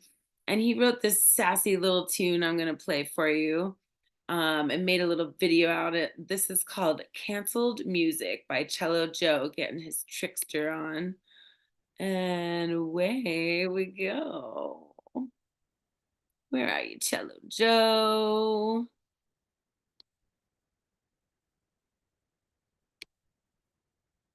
Hello, Cello Joe.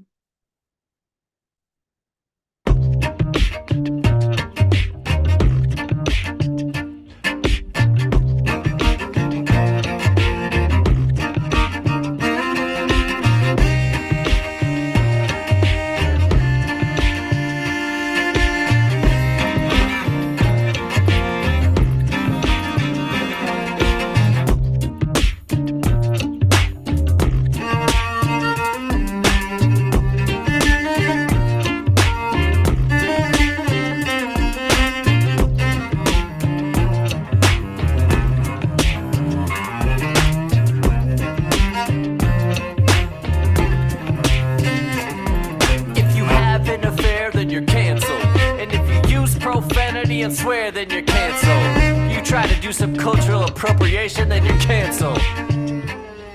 If you go on vacation, then you're canceled. Talking about you, Ted Cruz. If you say the wrong thing, then you're canceled. And if you got too much bling, then you're canceled. If you hug too long, then you're canceled. And if you write a song about cancel culture, then you're canceled. Canceled, you are canceled.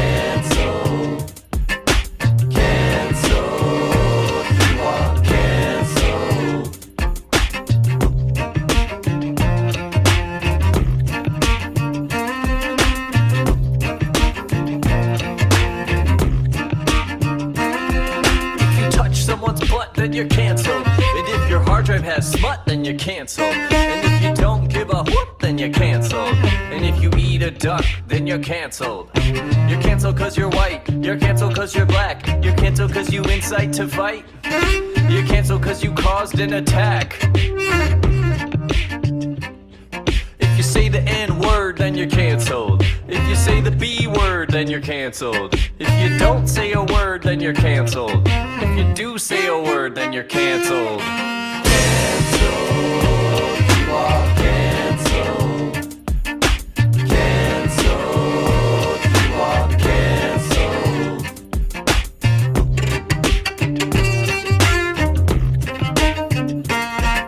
You're canceled when you're far-right Republican. You're canceled when you're a chauvinist man.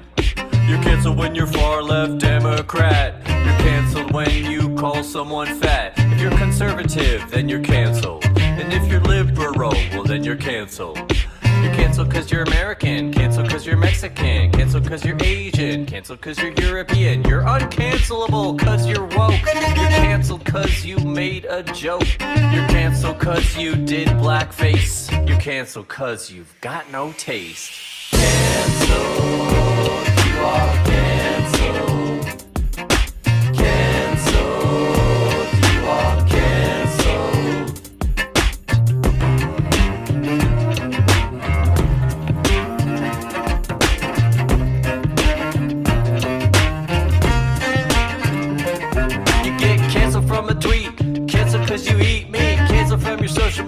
post. Get canceled and your career is toast. You're canceled if you got a banana hanging out of your pajamas. You're canceled if you're gay or if you're straight. You're canceled cause you say that you hate. You're canceled cause you joke about people that are trans. You're canceled cause you're clueless and you just don't understand. Canceled, you are canceled.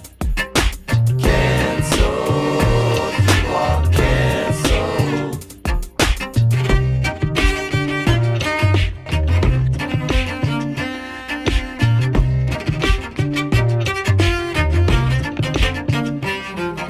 You're canceled if you do drugs, canceled if you smoke nugs, canceled cause you're on Fox News. You're canceled cause you didn't pay your dues. You're canceled when you're on CNN. You're canceled when you tweet while you're on NBN. Sorry, Roseanne, but you're canceled. You are canceled. Canceled. You are canceled.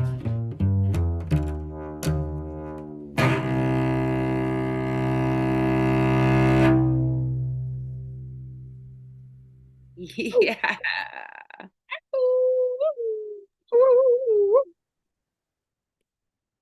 All right. Am I still sharing that? Oh, no, one sec. Well, ladies and gentlemen, we are rounding out to the end of our show. I'm going to play another quick little ditty by myself. Something I just finished and took a lot of attention away from me this spring as well. And we cranked out this music video just in time for the album to be out, which is out now. Title track off that album, being Playing with Fire, is my song. This is something I did with Adam Smith as well. And I'm going to put that up for you right now and then let Joey take us out into the closing ceremonies. It's been so lovely to spend some time with you this Saturday night and see some of your shining faces and all your shining backgrounds. It is my pleasure. Again, if you're just tuning in, this is Miss Emma and this is Playing with Fire.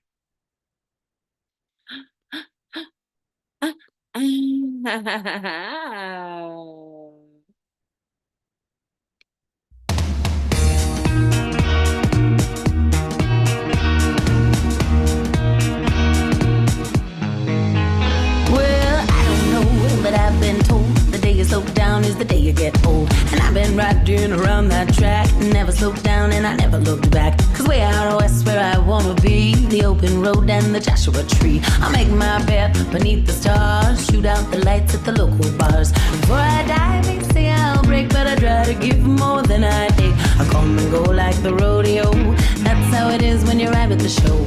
Catch me if you can, try to breathe my lover man. But you must understand, if loving me is your heart's desire, oh baby, you're playing with fire.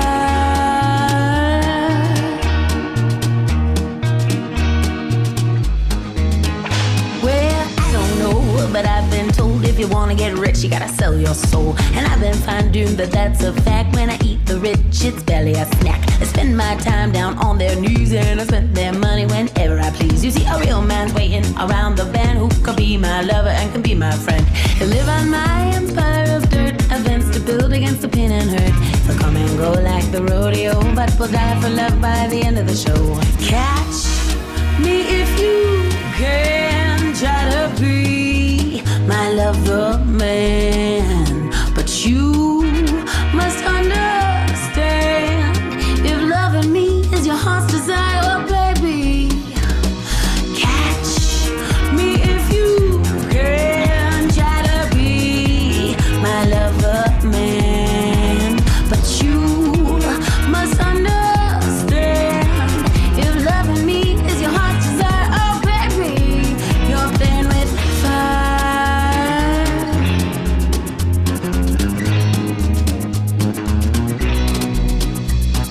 A life of love is not in vain, can't get enough of the joy and pain. It comes and goes like the rodeos, where we end up, well, nobody knows. Catch me if you can, try to be my lover man.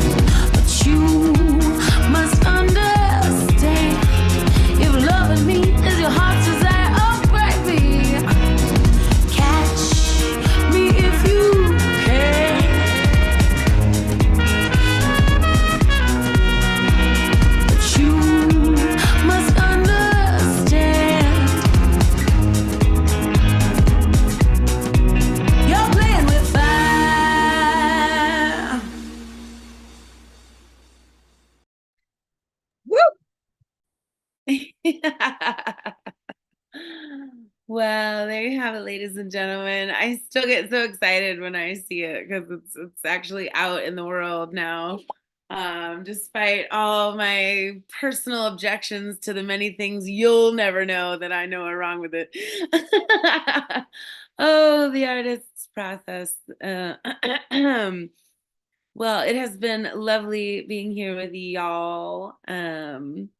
And listening to my little songs and sharing some of the songs with my friends. And this is another really beautiful one by Cello Joe. And I'm going to let this one go drifting out into the universe. We can kind of come a little bit back down to our soft, shimmery space that Benjamin gave us such life in just moments before. And then I believe Eve and Roxy are going to take us into the closing ceremonies. So I will take this opportunity to bid you adieu, adieu to you and you and you. Oh, and you. Oh, there's so many more people on here now. We're getting into the end of the night. Well, thank you very much, ladies and gentlemen. And our closing act is Cello Joe. Let go.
go of our ego? Will we know our soul?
All right, Roxy, take us home. I mean, I'm speechless. Like, what an incredible cabaret journey that you've taken us on. Miss Emma, the one and only. That was incredible. Thank you. You were like, I want to do this thing. I was like, do it. Come on, let's do it. This is important. This is an important part of Regenera, is the cabaret. And you rocked it. I could not have imagined a more incredible first cabaret from you, and I'm excited for more. Let's do it in person. Seriously, I love Mojo. I mean, there's so many great folks already involved, but this online format is really nice to be able to open it up to the rest of our global citizens. But excellent. What a Saturday. So much hooray to you. Well done, you. Well done us. Well done us. You are so talented. I mean, I knew that you were so talented, but whew, my goodness. It never hurts to hear it on a Saturday night when You I'm in are. my pajamas. Oh, talented. Pajamas plus lipstick. Let's go. Let's go. All right. In Regenera, you got to be comfortable in the cabaret, okay? Indeed. Rest is sexy, you know? It's all about the radical imagination today. It's a really beautiful day. Congratulations. It's not come easy for everybody, and to make something that difficult look so effortless, you know. I'm just only glad that I could have some technical difficulties to make you look better, my dear. It's the many services we offer right here in the nation. I was on that sword. Oh, there were some questions in the chat though of like, where's the best place to find your music specifically? Well, you usually see my butt first, and then you can. Oh, there it is. But I'm on anywhere you Google Miss Emma with 3 M's, and you'll find me. I'm on all the platforms where they regularly steal and stream music, and we'll deal with that in another timeline, I'm sure. But yeah, Miss Emma with 3 M's. You can go ahead and give that a little enter. But thank you. I think the links that were shared were, well, your Instagram, Miss Emanation, but you know, we'll follow the butts. I'll follow the butts to the tunes. Yeah. That's my little joke on the world. I'm like, everything's crashing down. I'll just make it look nice, like give the world a soft landing pad, you know? Let's make the world go round. They do. Indeed. Thank you, I will sister. take us into the next small journey and take us home. Cheers, Roxy. Thank you, sister. Cheers. Wow. Oh, I'm so grateful. What an amazing day. What an amazing Saturday. Whew, I know it's quite late in some places, or maybe even starting to get quite early some places. So thank you all for going on this journey with us today. It's been such a journey. We've gone through the highs and lows. We felt the density of our spirit and the vulnerability of our hearts. We've gone deep into this patterns of nature and come back out into the visioning. There's been channeling, there's been ancestral healing. We've had an incredible art tour. So many musicians today. Yes, so much music. So much music. And the opening, I can't even believe this has all been one day. Wow. It's really just the place to fill up the cup. Sometimes I think that it can feel like there's not a lot of good news out there, but turns out there's a lot of good news. I've been thinking a lot lately about the dominant narratives that are out there.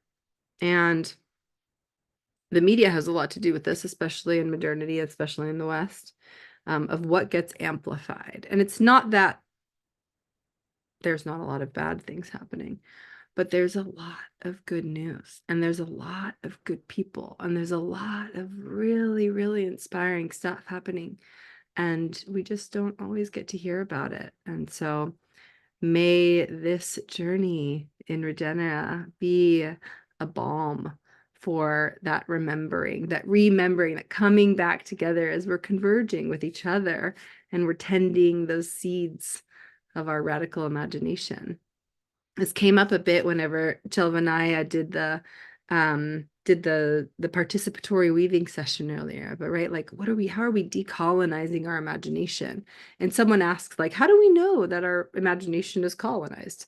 And I mean, knowing is an interesting kind of frame in general, but like consider like chewing on where and how these dominant narratives may have dampened or stifled our capacity to challenge the quote, the way things are, and to imagine another way. And so hopefully by drinking a bit from each other's wells, we've seen the expansive potential of imagining another way and what that can lead to.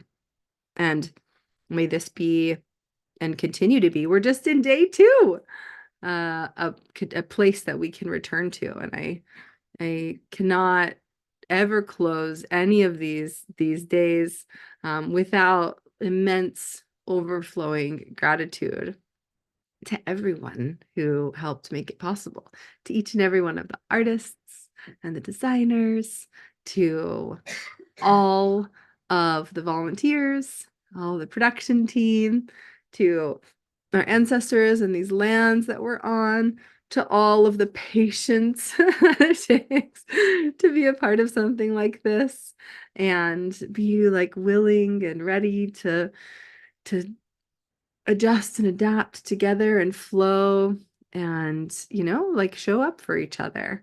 And we've seen like peaks and valleys in the like container of the internal Zoom space today, and there have been a few other choose your own adventures happening across the space. And there's 8 different places that this is streaming out to, and this is just the second day, and it is so encouraging for everyone who's come in, who said thank you, who shared their appreciation, their questions, who showed their faces.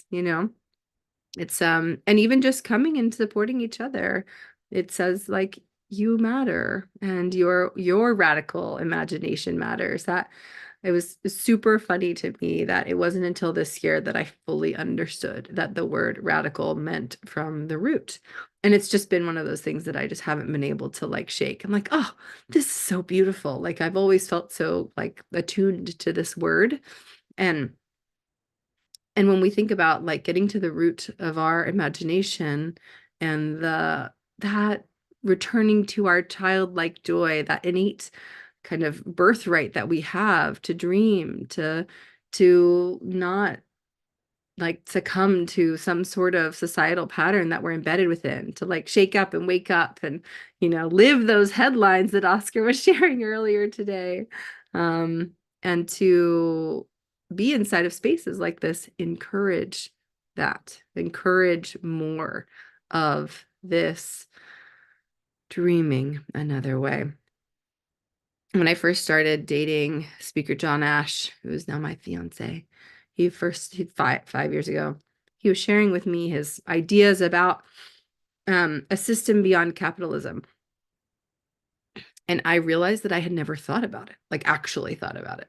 And it took me probably a year and a half to finally really both get it, like, and feel able to really imagine a world beyond capitalism. And that's kind of what the like imagination requires. It's a muscle you have to flex. You have to practice. It will atrophy. It will quite literally atrophy. And now I can imagine a world beyond capitalism. I can imagine a world where all life can thrive at the expense of none, where our incentivization structures are not like structured around profit, but rather they're structured around the benefit of all of life. And I've now seen, many different potential formats of that. And I had a conversation with my 5-year-old niece the other day about it. And she was like, why is there money? Like, what, can't people just give things to each other? And I was like, thank you. Yes, it's called capitalism. It's not particularly great, but I'm pretty sure within your lifetime we'll probably like get to live another way. She was like, great. I feel like y'all would work less. It was like one of the most beautiful conversations that I've had in a long time. And I was like, you're 5. I love you. And that's that like joyous kind of willingness to not be so entrenched inside of some system that tells you that this is just the way things are. And I think that's part of the wisdom that comes from, being inside of different points in our life. And this has been, even just today, it's a microcosm. We literally have heard from people in their 80s to people in their 20s. And like, it's, from many corners of the earth. And if for folks who are, on the inside of the event who have gotten tickets, you can explore the page, and there's like people tuning in from India, from Thailand, from South America, from Southeast Asia, and Europe and India, and like tomorrow morning. So we're starting an hour before we've started the last 2 days. We will start at 10 a.m. instead of 11 a.m. Pacific, because we are going to hear from a whole group of projects from Regenerosity. So Regenerosity is one of our partners, and they do a lot of work around regenerative agriculture. And their projects are primarily about food sovereignty and food systems and regenerative food systems. And a lot of them are based in Africa. And so it's better timing for them to tune in at 10 a.m. And so we get to hear from a bunch of these frontline projects. And I couldn't be more excited to get to have this moment where we get to have them live. So I hope folks can tune in. And yeah, we have tomorrow is going to be a big, full, long day. And Monday we'll have some plenary in the morning and a few workshops. And then we're gonna be transitioning. We'll keep it hybrid, but we'll be transitioning to San Francisco, to Gray Area. And we're gonna have 3 days in person. And some of those segments will be streamed online. And it's going to be so delicious to get to go from, between spheres to where we can hug each other and dance and like bump booties with Wish with you, Miss Emma, definitely with each other. And yeah. So with that, I bid you adieu. I hope that you have a nourishing and restful evening. And I hope to see you back tomorrow. And as always, if you are considering tuning in live from wherever this is streaming to, one of the 8 different places, no one is turned away for lack of funds. We'd love to have you in here because it's a really yummy conversation and there's a lot of other stuff you could dig into. And thanks for your encouragement and thanks for being here. And please share. It's only day 2 and the city's only docking for 7 days. So you should probably enjoy it because I wasn't docked in 2 years. I appreciate all of you. Thank you. May this space and our time here be a prayer for the future, for the present, and for all of life. See you tomorrow and be well. Ew.